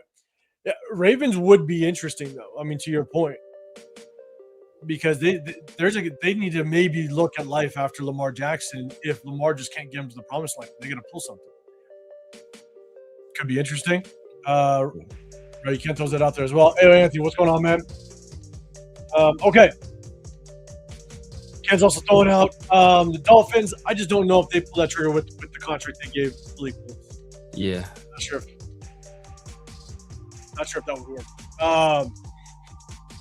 What up, Luis Fernandez? What's going on, big dog? What's happening, man? Good seeing you popping in the building. Shout out to him. I've seen him at the tailgate. Shout out to you, big dog. Appreciate you rocking. Appreciate you coming through, brother. And then we got Michael in here with the FKC. Appreciate you rolling up in here, man. One thing we can agree on, man. One thing we can agree on, Mike. Absolutely. Even with the logo. Shout out to you. Exactly. I forgot the Mohegan Sun. I forgot about that. Oh, yeah, okay. Maybe Connecticut. Yeah, I forgot about the Mohegan Sun. Not good. Okay. All right. Talked about Brendan Sorsby. Again, I think we all can agree, not going to happen for the Raiders whatsoever, but all 32 teams will be in attendance. It'll be very interesting to see who just kind of wins that supplemental draft. I do think there's going to be some scooters, and there will be teams that will drop some decent draft capital on them. We'll see how that plays out. Let's go to the next one. I'm going to go ahead and share the screen. Now I'm going to kind of preface this. Jack Besh, okay? Jack Besh, we're going to talk about him because he had a little bit of an interview with some of the Raider reporters, some of the former All-Pro, even Hall of Famer. And he kind of described what he's focusing on based on what he thinks our Clinton Kubiak offense is really going to look like. So I'm going to pull this back down. I'll put up the banner so everybody knows what we're talking about. But Jack Besh basically stated, and he overemphasized, that he's really going to want to focus on his run blocking ability in this offense because he feels like Clint Kubiak is going to lean a lot on the running game. And my biggest question is, and there's been reports that Jack Besh is kind of bulked up. He's bulked up and he wants to play that role. Now, at the same time, he's a former tight end. Right? He only had 1 year of receiver over at TCU, but he went ahead and bulked up. So my question is for the chat, one, is that really going to help Jack Besh? Yes, being a good blocker can be a really good attribute and ability for a receiver. You look at Jacoby Myers. Jacoby Myers was touted as one of the best run blocking receivers in the NFL, which kind of helped him with his progress, his progression developing the NFL. But my question is that something Jack Besh should be focused on given his performance that we saw last year and what, again, I think Severe felt the same way, of what he really lacked coming into the NFL. So I'm going to ask that question, but I'm going to pull this up real quick. I take Money Raiders. What's going on, man? Thanks, Greg. You start this one? Yeah, man. Salute to you, brother, man. Appreciate you coming through. Yeah, 100%, man. Good seeing you in the building. So, chat, what's your thoughts on this? Jack Besh, he is focused on his ability to be a good run blocker in this Clinton Kubiak offense. Do you think that's going to be something that he should focus on? He should be focused on. And do you think that's going to help kind of show his worth in this offense? Severe, I'm going to throw it to you first. What's your thoughts? I got my thoughts. Topic I want to bring up. I don't know if that's something he should be focusing on. I think definitely you want to get better and improve. And I think Jack Besh was already a pretty good blocker at the wide receiver position as it is. So, bulking up and getting a little bit stronger, maybe understanding the blocking angles a little bit better, improving your technique. It's all stuff, hey, you want to get better at that? Okay, you should spend some time on that. But what he should be focused on is how to separate in the NFL, right? Like that should be focus number one. Like, how do I get separation in the NFL? To his credit, Clint Kubiak, we kind of see the role that, I don't even want to say his name, but we see the role that Puka Nacua played with the Rams. We kind of see the role that, and I think this will be a little bit closer to what Jack Besh possibly could be, but the role that Cooper Kupp played for the Seahawks last year, where there was clearly, the number one receiver was Jackson Smith and Jigba. But Cooper Kupp was a guy that, that they can line him up multiple spots. He was effective as an effective blocker in the run game. He can work the underneath routes, occasionally, like, he act like, on the play action, he act like he's going for a block, and he slip behind the defense and get a nice gain out of those kind of plays. So maybe that's something he sees us doing, and he wants to show that, what, if I'm a good blocker, then they have to really engage me or take me seriously when I'm proceeding upfield, and then I could just slip them and get behind them and go for a big game. But I don't think that should be his focus, obviously. No, I'm with you. I'm going to bring up a couple comments. It's like with Jacoby Myers, right? Jacoby Myers was touted as one of the best number 2 receivers, right? Some people would debate he was a decent number 1, but I think we all can agree, the majority of us can agree, that he was a really solid number 2 receiver. And it wasn't just his ability to get open, understand how to work in zone coverage, but he was a really good run blocker. But the thing is that it's always, being a good run blocker should always be a compliment to you being a good receiver. It's like a running back that sucks at running the football and can't find the hole and has bad vision. But he's like, man, I'm gonna focus on pass pro. Yeah. Like, okay, you can focus all you want on pass blocking, but if you can't even do the first thing right, what your position asks you to do 80% of the time, then you're probably not going to find yourself in the football. Yeah. Right. And I agree. And my take, you're saying, remember that Super Bowl when they ran the same run play 3 times and passed for a TD? Yes, we actually showcased it on this channel. We broke down Clint Kubiak's game film. And there's going to be games and situations where you can scheme that way. But to be a reliable offensive weapon for Clint Kubiak, you have to be more consistent with being able to get separation.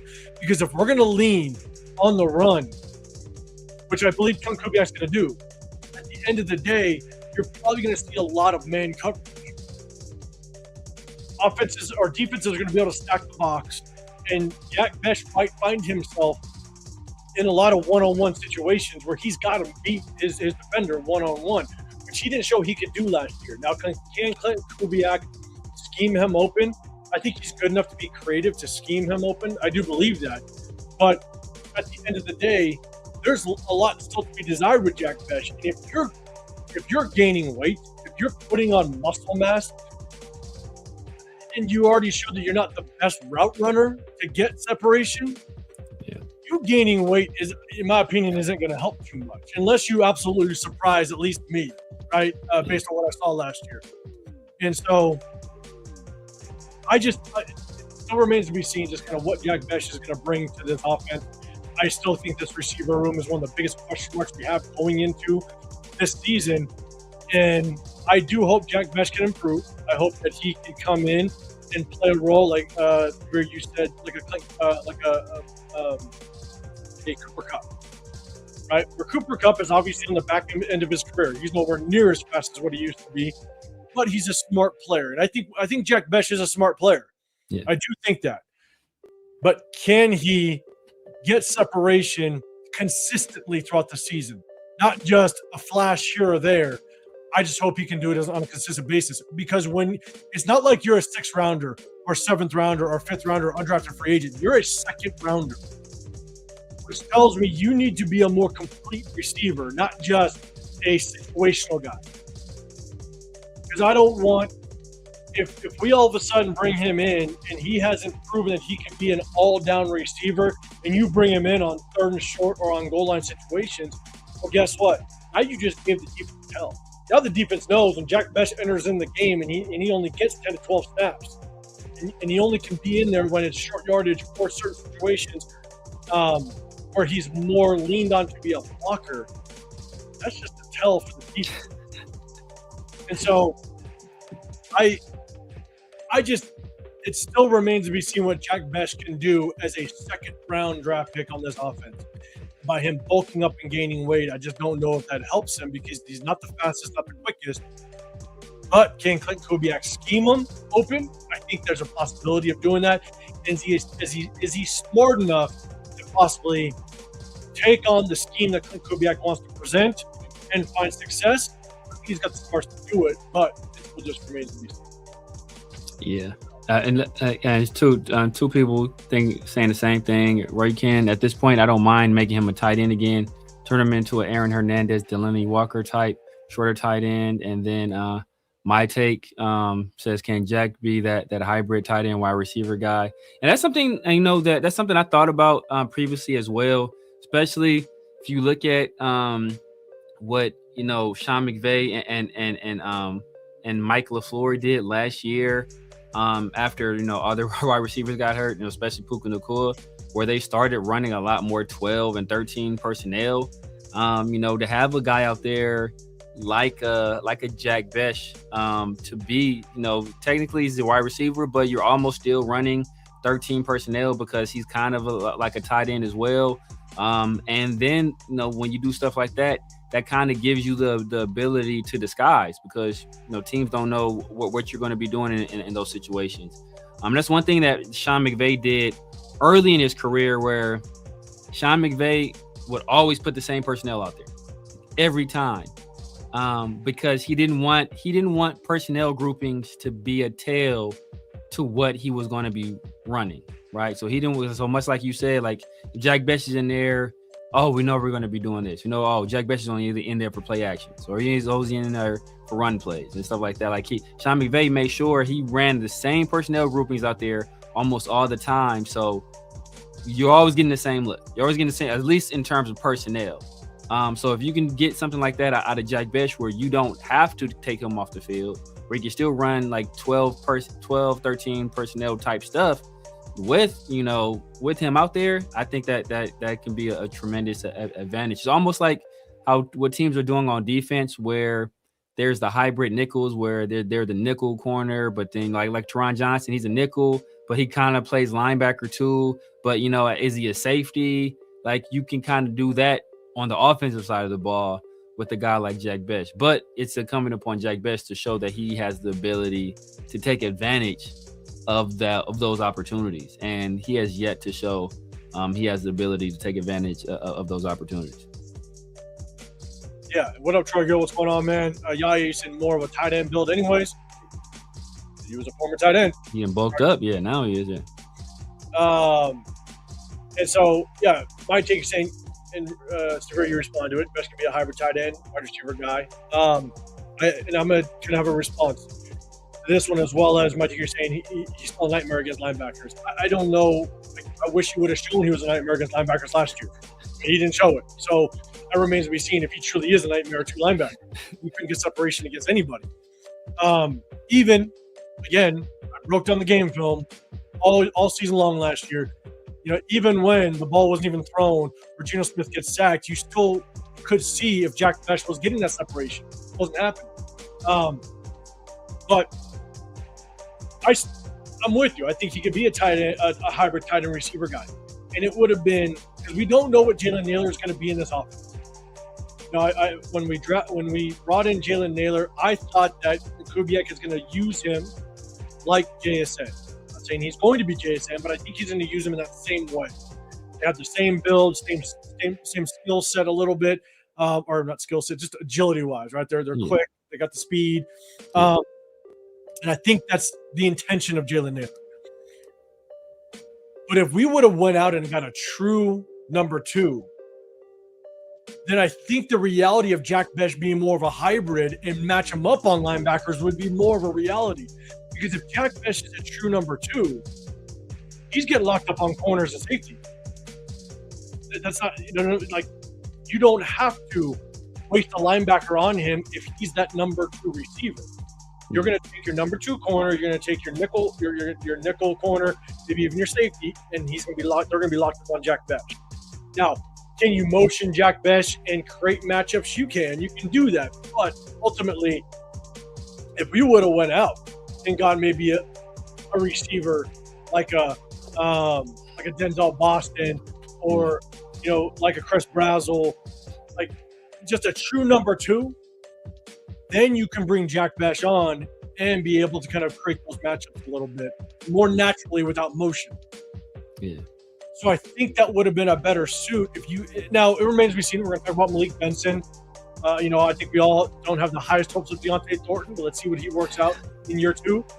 But if we can discover a true number 2 in this receiver core the way that we see it now, then there is more of an opportunity for Jack Besh to come in as a more hybrid and maybe get those linebacker matchup. Yeah. But yeah. the way we see it now, it looks like Jack Besh is going to be that number 2, which isn't going to provide much matchups against linebackers. Yeah.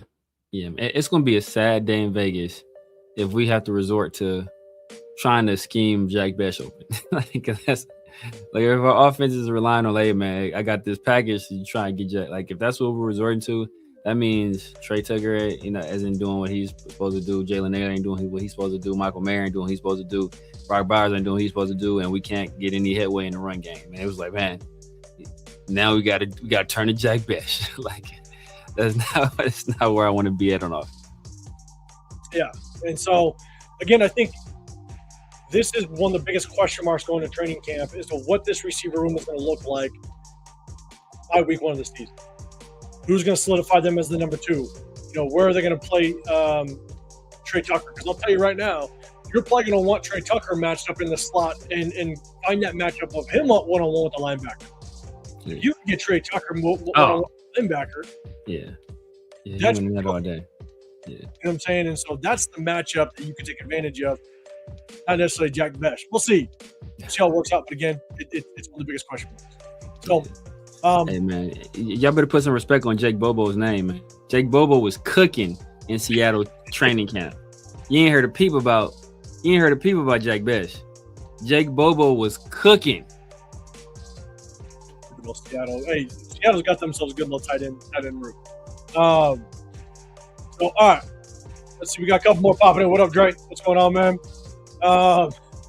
Red Paul, what's happening? Good seeing everybody in the building. Appreciate y'all. Just so you guys know, and Severe, I'll give you more details afterwards. I'm going to do a quick little plug real quick. Just so you guys know, we're doing a raffle. All right, jersey raffle, $10 raffle. If you want to get entered in, you can send your entry in through Venmo at Real Talk Raider Nation. What I didn't mention in the beginning is all the proceeds do not go to me. It's going to another cause that I will announce. We will do the raffle during the preseason game. I'll go live with a couple of people. We'll go live August 20th during the Houston Texans game, and we'll announce the winners of the raffle. Once you submit your entry, you can enter as many times as you want. And if you're a winner, we're going to pick 3 separate winners. You can choose them. Mendoza, Bowers, or Genty giveaway. The money's already with Tito Linus. As soon as the winners are randomly chosen, then you just give Tito Linus who you want as well as the size, and he's going to ship you away the jersey. So $10 entry. You can enter as many times as you want. Proceeds do not go to me. It goes to another cause, which I'll announce that cause the day of the raffle. Everybody, trust me, you'll like the cause. I promise you. And I'll be very transparent on how many entries are in there and what the total, all the proceeds are going to go to this cause. So if you want to get included, again, Venmo at Real Talk Raider Nation. I'm going to log all the entries, be very transparent on who's entered in, how many entries they have, and then we're going to announce it when we go live for that preseason game against Houston Texans. If you want to get included, Venmo, Real Talk Raider Nation. We appreciate everybody that wants to get included. It's your chance to win a jersey. So I'm going to go back up to the bridge screen. Let's go to the next one. JPJ. The future of the JPJ with the Raiders. Guys, let me know what your thoughts are. Again, one thing I'll preface. JPJ is not part of this regime, right? He was drafted by Tom Telesco. He's not a spy tech guy. He's not a Clint Kubiak guy. There were some issues with him last year. Was that a Brendan Carroll thing? Possibly. We're also seeing now that there's just reports coming out that JPJ may not be just kind of a solid starter for this front five. Now, it's just reports. We don't know exactly how it's going to play out. I got to see through preseason what's going to really happen. But you've got guys like Caleb Rogers. you got guys like what's the kid's name? Charles Trent Williams Grant. Not Howard. Trey Zoon. We got Trey Zoon, potentially can battle, or got a guy Jordan Meredith. But there's other reports of Jordan Meredith basically just repping at the backup center position, which but no, the kid that we brought in through free agency in the 49ers. Burford. Spencer Burford. Right? So there's some question marks with JPJ. So the chat, I ask you, do you think that JPJ is a solidified starter on this offensive line? Let me know in the comment section. Severe, I'm going to throw it to you. This question is, one, is he a solidified starter? What's the future look like?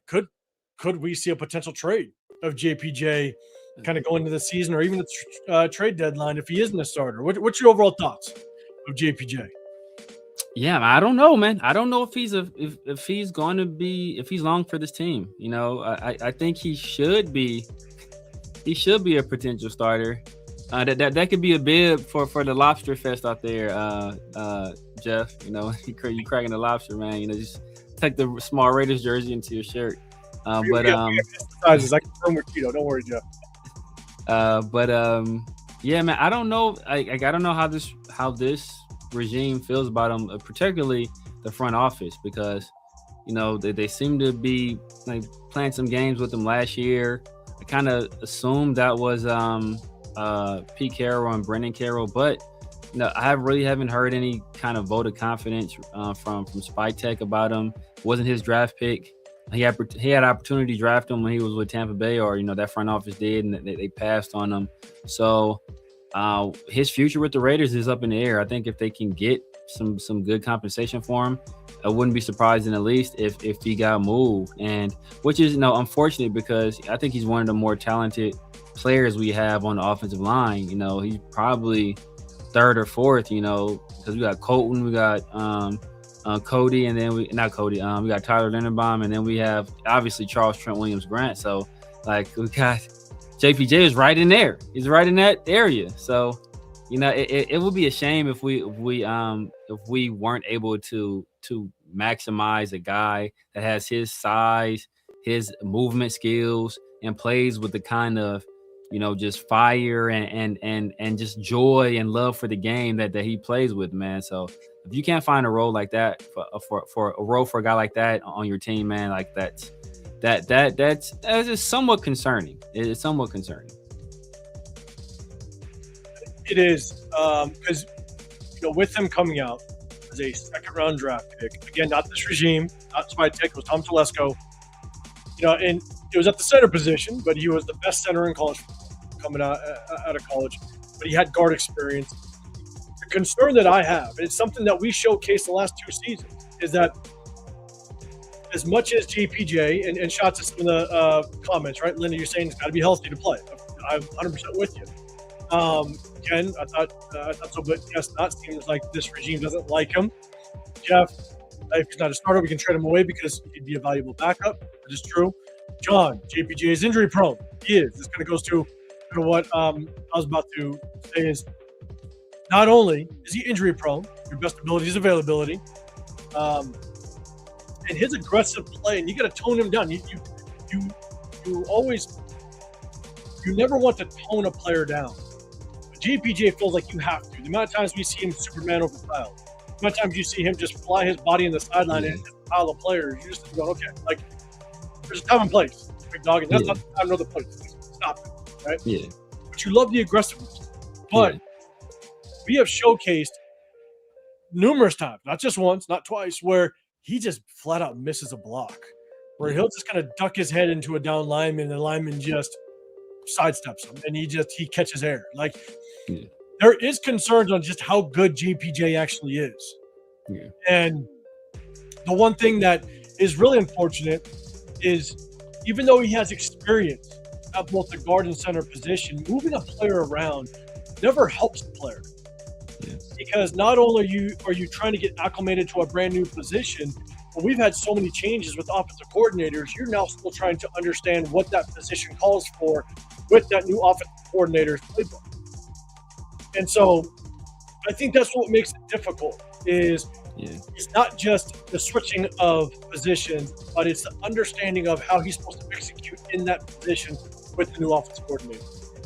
And you're just not helping the kid. And we've showcased where there are concerns with his just overall play. But you combine that with health concerns, you combine that with just switching up positions on him and different offensive coordinators. I'm really curious as to what the future looks like for him. And maybe, given the fact that Trey Zune is now in the building, Caleb Rogers is in the building, you went and got Spencer Burford, a guy that started games, within that 49er regime where Kubiak with. And again, look, I know I'm only going to do it. This is my guy. I know he's repping a backup center position, and how the hell he's battling with Will Putnam. Will Putnam, man, that's disgusting. But Jordan Meredith is, based on his play in 2024, he could be the best guard on this team because there's nothing but question marks. Yeah. Jay, question mark. Spencer Burford, question mark. Because it's not even a question mark. When he played with the 49ers, he wasn't great. He was not good. He was questionable at best. Caleb Rogers, question mark. We still don't know what he is. Trey Zune, he's a rookie. So, based on Jordan Meredith's 2024 game film, it's not even a question. He's the best guard on this team. It remains to be seen how he fits with Kubiak's. Man, I saw the goddamn comment, and it stumbled my talking points for a quick minute. Jeff, god damn it. But I think if we don't see JPJ starting, and I think as much as he would be a solid backup, because we've brought in so many names at the guard position, I think you're going to consider Trey Zune a solid backup. You're going to consider Spencer Burford a solid backup if he's not starting. And if their plan is Caleb Rogers is going to start, I think, JPJ could be a solid backup, but I think we have solid backups across the board. And I think there is a world where you end up moving on from JPJ. Because I do think teams will, because he was highly touted coming out of college, I think teams will give you maybe a fifth rounder. I think you give a fifth rounder in a heartbeat for a solid backup guard with potential starting guard promise. Yeah. I mean, if it comes to a point where, like you can't release a depth chart with JPJ not the starter and hope to get trade value out of him.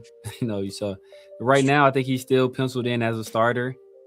So I think teams may still be willing to give up, like they might maybe even possibly a fourth. You might be able to get if a team is desperate enough. They see JPJ, he's only in his third year. He was, like you said, extremely highly touted coming out of Oregon. Won the what's the word? Is it the Remington? The Remington for what's the thing? That's the word. The Remington for being the best center in all of college football. So like he was a decorated player.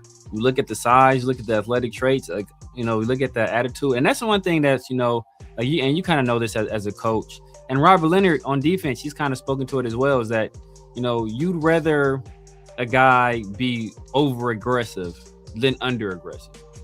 It's a lot of times it's easier to try to tone a guy down than it is to amp a guy up. And we saw that firsthand with Tyree where I'm with you. Yeah, so like we saw that firsthand with Tyree where if you're gonna make mistakes, I want a guy making mistakes out of aggression rather than making mistakes out of being passive.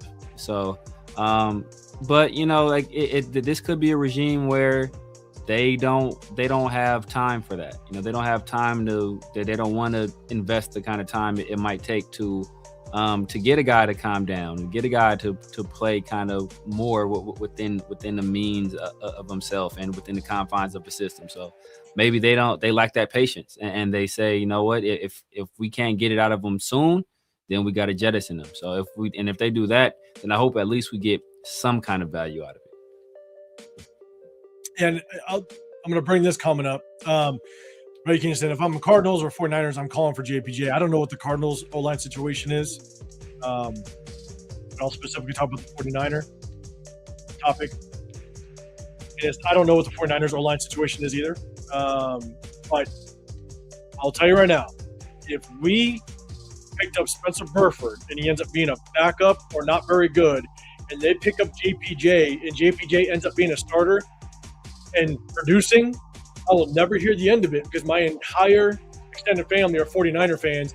And between all the 49er, the Raider players that have gone to the 49ers organization and actually excelled, whether it's Bo Hurst, the deep lineman, Lee, Arden Key, Feliciano, the guard that we drafted and ended up being picked up by the 49ers after he was done with us. There's so many examples of Raider players leaving us, going to the 49ers, and them actually not doing great, but finding themselves a decent career. It happens. So I'm just throwing that out. Thanks for bringing that up. But yeah, we'll see what happens with JPJ. And Severe, I mean, you make a damn good point, right? If you start the season and JPJ is a backup on the depth chart, you just lose trade value. If you plan on trading him, you want to obviously get the most value out of him, and that would be tough. You're probably going from maybe getting a fifth to all of a sudden now you're going to offer a sixth or a seventh. Yeah, probably conditional at that point. So, okay. Appreciate you guys. Do me a huge favor. Double tap the screen. Hit the like button. I'm 805 Raider, Real Talk Raider Nation. You got the Severe Raider. Chris, not with us today, but he will be our special guest for sure next week. 1/3 of the Raider War Room. Yeah. After this, go over to Chris Mitchell podcast. He's one of our brothers. He'll be with us. Look, they have left guard, center, and right guard issues, and they still let Burford get out the door. Like, what does that say? What does that say? I think he was one of their guards. I don't know if he's one of the issues. I know he did well last year. One of the guards that I wanted us to pick up was Alex Cooney. It was the year that we did the draft out here.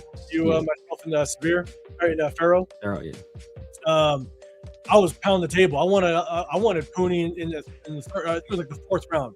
Is when I wanted Alex Cooney, and the 49ers ended up getting him. He did well for them 2 years ago. I don't know how well he did last year, but yeah, he did well for the player. I could just be pissed off. Oh, all right. Appreciate y'all. Double tap that screen if you guys can. Let's go to the next topic real quick. We got two more. Malik Benson. All right. We just talked about Jack Besh. I think we all can agree that there are still some question marks in this receiver room.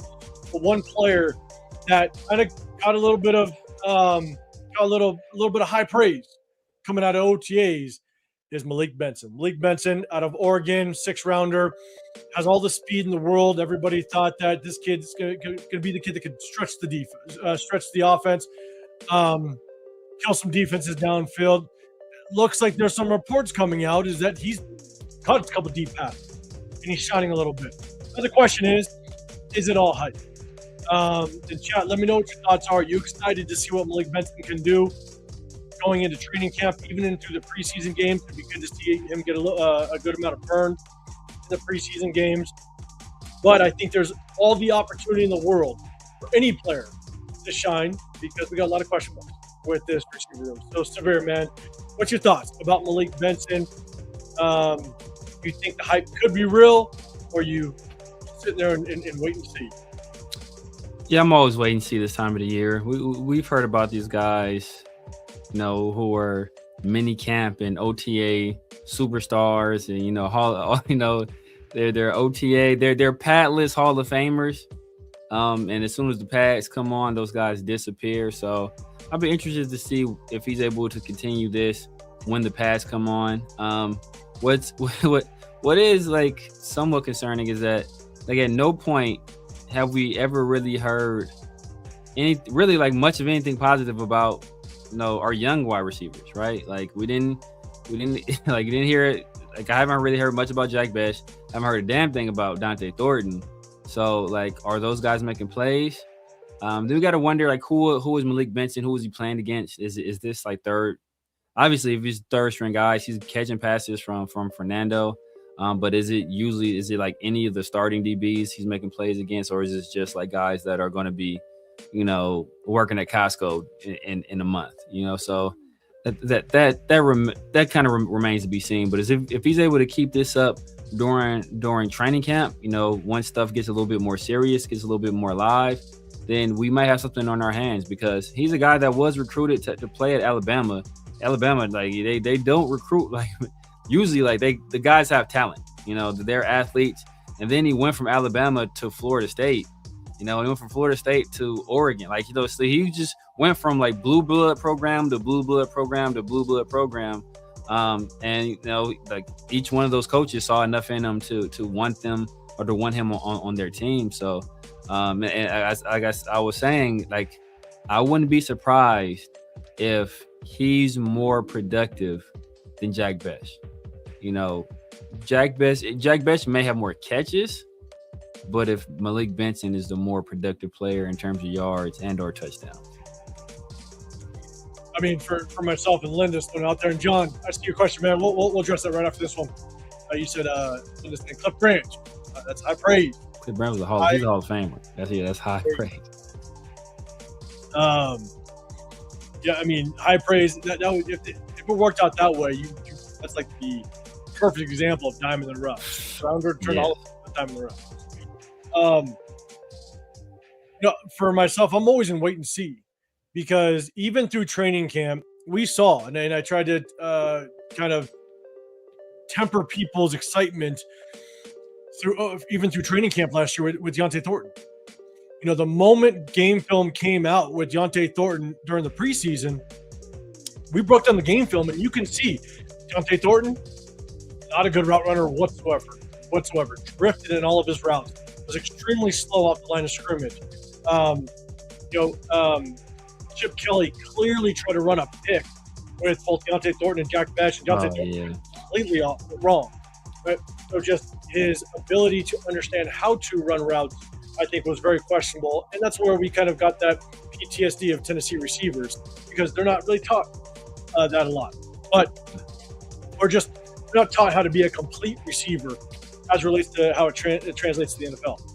But the reason why the hype grew was because, one, tried to tell people last year, and Severe, you just mentioned it right now, is you also don't know what type of competition they're going up against. I mean, Deontay Thornton could be going against a UDFA, could be going against a guy off the street, could be going against a guy that is going to be practice squad. If he beats that guy deep, how promising is that?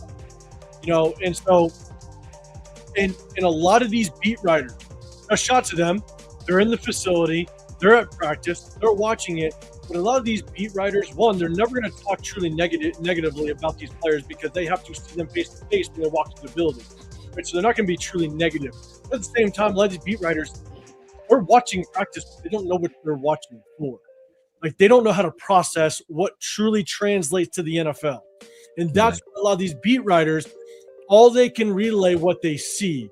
And what they see is very granular. It's very surface level. When they see Deontay Thornton beat a guy deep, they don't understand what was truly good about it and what was negative, and what allowed them to beat them deep. Was it a blown coverage?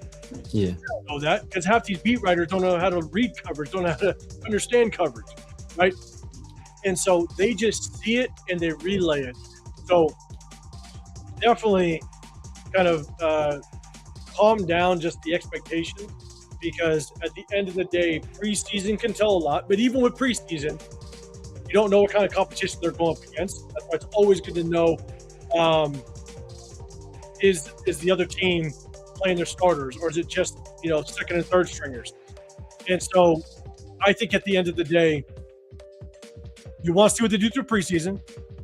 But man, week 1, week 2, that's really going to kind of give you an indication as to where these guys are, kind of in this receiver room. So, but you hope to see flashes.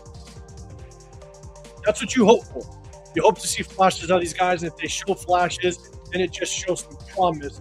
But it's really not an indication as to what they're going to look like or what they're going to accomplish in the season. So, temper the expectations. That's all I got to say. Yeah. Let's see. What up, Kurt? What's going on, man? Good seeing you here. Or Joe Straight in the building as well. What is happening? We got one last topic, but we will address this. John Leone, I told you, I promise you I'd do it. He said, what's up with the rumors of the Niners highly interested in Crosby? I think they've been highly interested for a long time. I just maybe think it's a reoccurring rumor that keeps being thrown out there. But I think because we actually attempted to trade Max Crosby, maybe it gives it a little more momentum. So, Samir, what's your thoughts on that?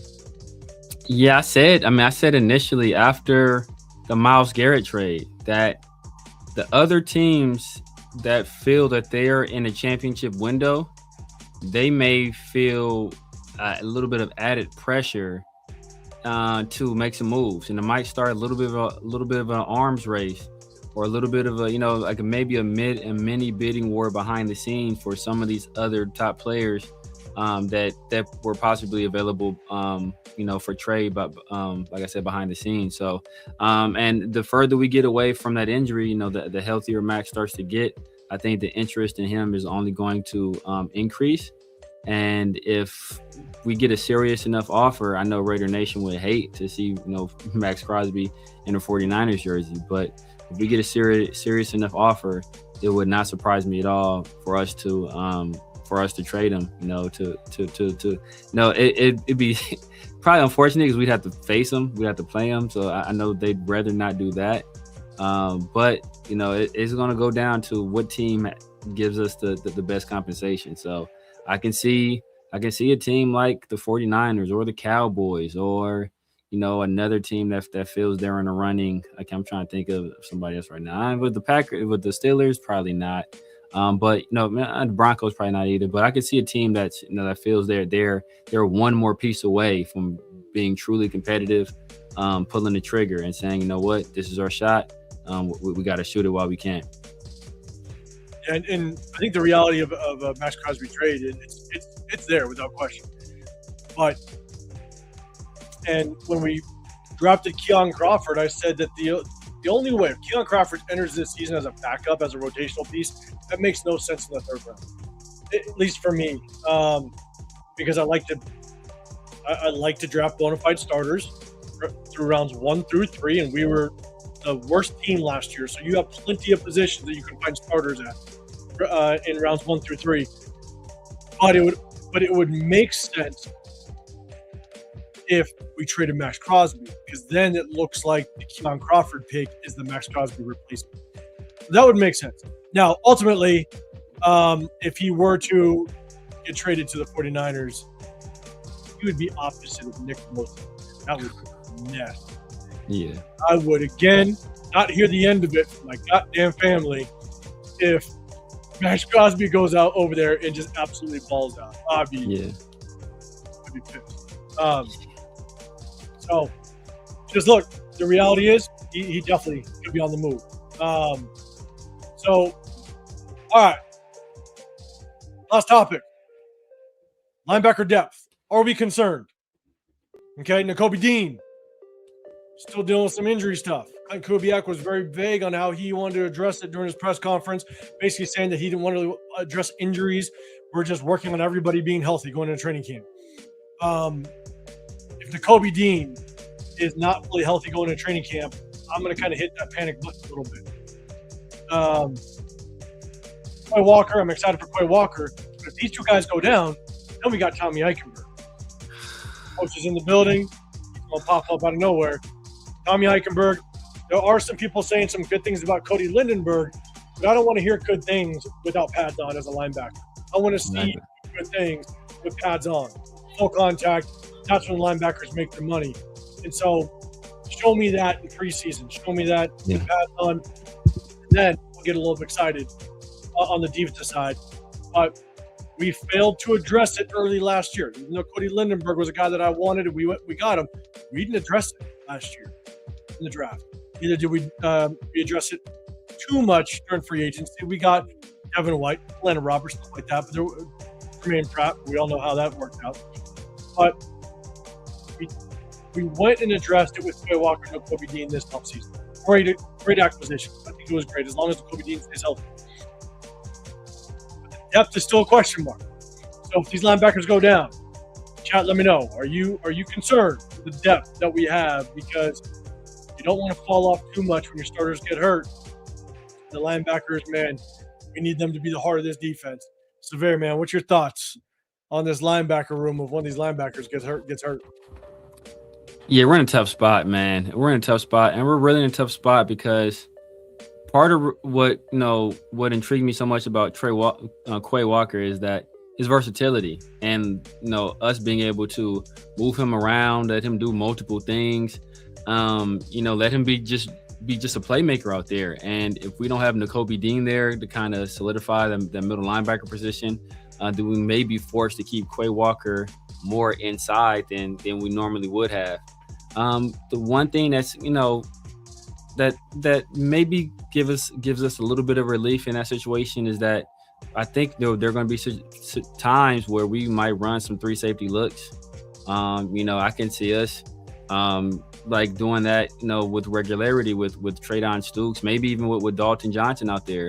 Teron Johnson, he in Buffalo, he played kind of like a pseudo nickel, pseudo like linebacker role at times. So maybe he offers you a little bit of relief at the linebacker position if we don't have a healthy Nakobe Dean. But that could potentially like be very impactful to our defense. And that's linebackers are the middle of the field, man. So that's a very important part of the field. And when you got guys like Cody Lindenberg, who really didn't get any real run last year in actual games, and Tommy Eichenberg, who he had the one good game. We showed his two highlights. But other than that, I helped out coach and didn't show the bad, but I did show the good stuff. You're right. we showed two good highlights. So but is that a guy you really want playing a full-time role on this team? Not really. We did pick up there's one linebacker we picked up as a UDFA. I forget his name, but he's undersized, but he was a baller. What's my guy? I know the chat knows. I forget his name, but he's a guy that asking him to step in and play early on in the NFL in a significant role that you never want to ask any rookie to do that. You don't want to put any of your rookies in that kind of position, but there's a chance that he could already be better than Tommy Eichenberg and Cody Lindenberg. I forget his name. But I think he played for. Did we play for Arkansas? I think he played for Arkansas.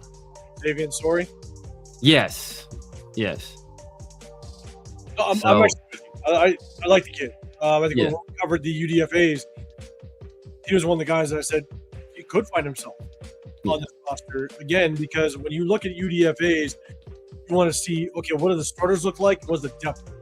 If the depth is very questionable, that just kind of gives an opening for UDFA to kind of shine a little bit. Right? Yeah. But also, there's reports coming out that Tommy Eichenberg, even though he did very well on special teams, right? He excelled a lot in special teams. There's reports coming out basically saying that he could be a guy that's a trade candidate where there might be a team that's willing to, or I'm sorry, no, I didn't say trade candidate. They said basically just a cut candidate based on some of the UDFAs that we have.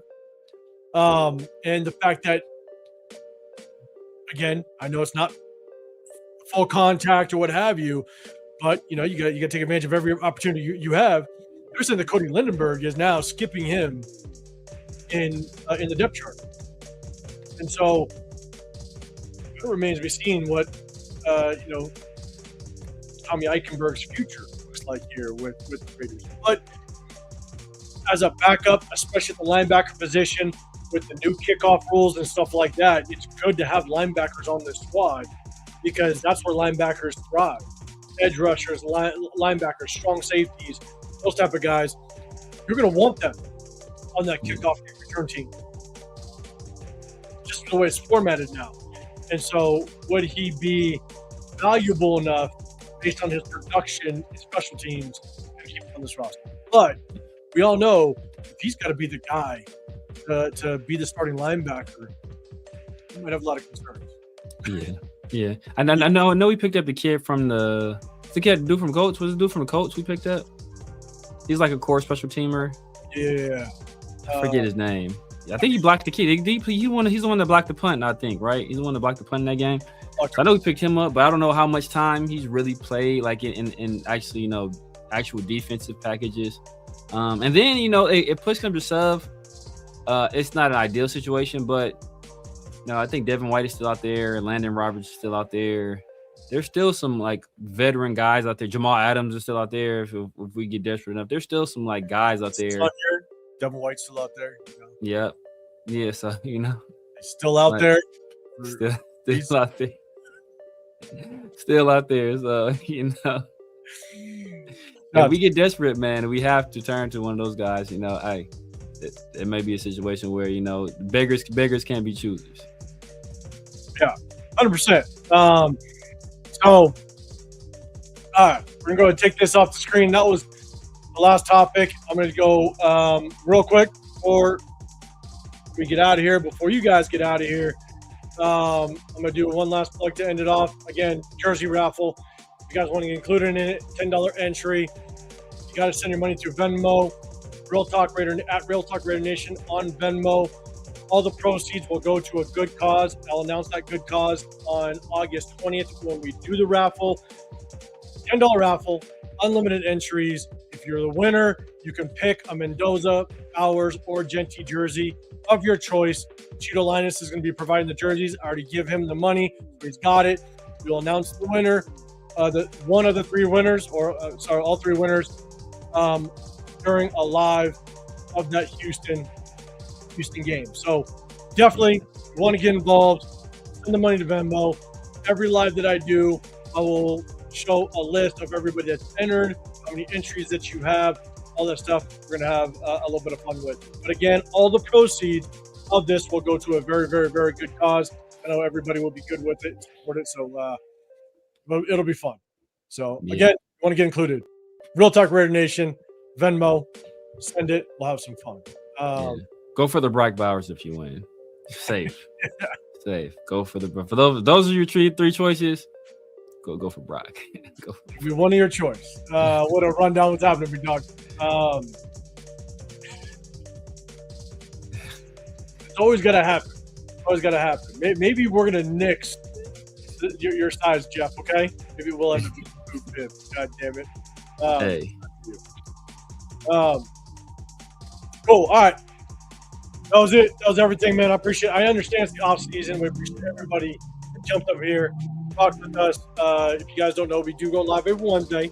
All right. But when we get closer to preseason, then we'll start doing our normal Sundays as well. We'll hit you on Wednesdays and Sundays.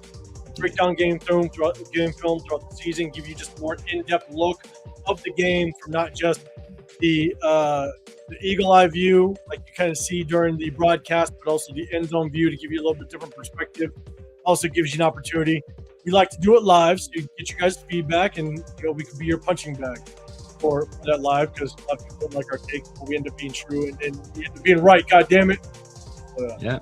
So before we get out of here, man, Severe, let everybody know what you got going on throughout the week, where they can find you. You guys know what it is, man. The Severe Raider here on YouTube, Snapchat, TikTok, X, IG, Kick, Twitch, True Social. The Severe Raider everywhere, man. Make sure you tap in with your boy, man. Wednesdays in the Raider War Room, my guy 805, and occasionally Christopher Protect the Shield podcast on occasions, and then Tuesdays and Thursdays with my dog PharoahNFL, the 50/50 show, and the Raider War Room, man. So make sure y'all tap in, man. Hit the like button, hit the notification bell. Make sure y'all subscribe, man. And if you're watching the video after, if the hype button is there, make sure y'all hype the video as well, man. Appreciate all of the support. And like 805 said, man, once we get a little bit closer to the season, get a little bit more action going, then we'll be kicking off those Sundays again as well. Yeah, we all get a kick out of it. Yeah, we all do. Everybody laughs. Hey, man, I'm on there. Hey, as long as there's an audience, hey, you get an audience. It is what it is. I be getting the wildest notifications from True Social. It's the wildest notifications. That algorithm sees you and they're like, "Wait a second." Man. I don't got a pictures on there. I don't know. I made a post like one clip on there, but it's not me though. It's not me. It's just like Raiders. Oh man! Hey, if you guys don't know, I'm 805 Raider. My channel's Real Talk Raider Nation. Again, I just go live on Wednesdays and soon to be Sundays. Back to our normal Sundays. The preseason kicks off. But you guys can get me at Real Talk Raider Nation. I basically just go live on our days with the Raider War Room. I might do a solo live here and there if I got time. It's gonna be tough during the summer, specifically during the summer. And we got a lot going on, but I definitely want to jump on here at least during the Wednesdays, just so we can talk about what's ever gone on throughout the week. But definitely keep in touch and show some love, man, to you guys that definitely rock with us during this off season, especially during this time, because people fall off. Everybody starts to come back during the season, but we definitely want to keep in touch, show some love and some appreciation for the people that rock with us. So we're going to get out of here, but we appreciate all the subscribers. We appreciate all the members. We appreciate all the super chats, man. We appreciate y'all. If Jeff, let the people know before we get out of here if you're going on later today. If not, let them know when you do go on. But shout out to Jeff. All those guys run down you in here. Shout out to you. Appreciate everybody rocking with us. So have a great rest of your Wednesday. Have a great rest of your week. We'll see you a week from today. We're out of here. Got the heat. If you were around these parts in Vegas, Jesus Christ, man. We're going to get out of here. Appreciate y'all. Till the next one. We're out of here.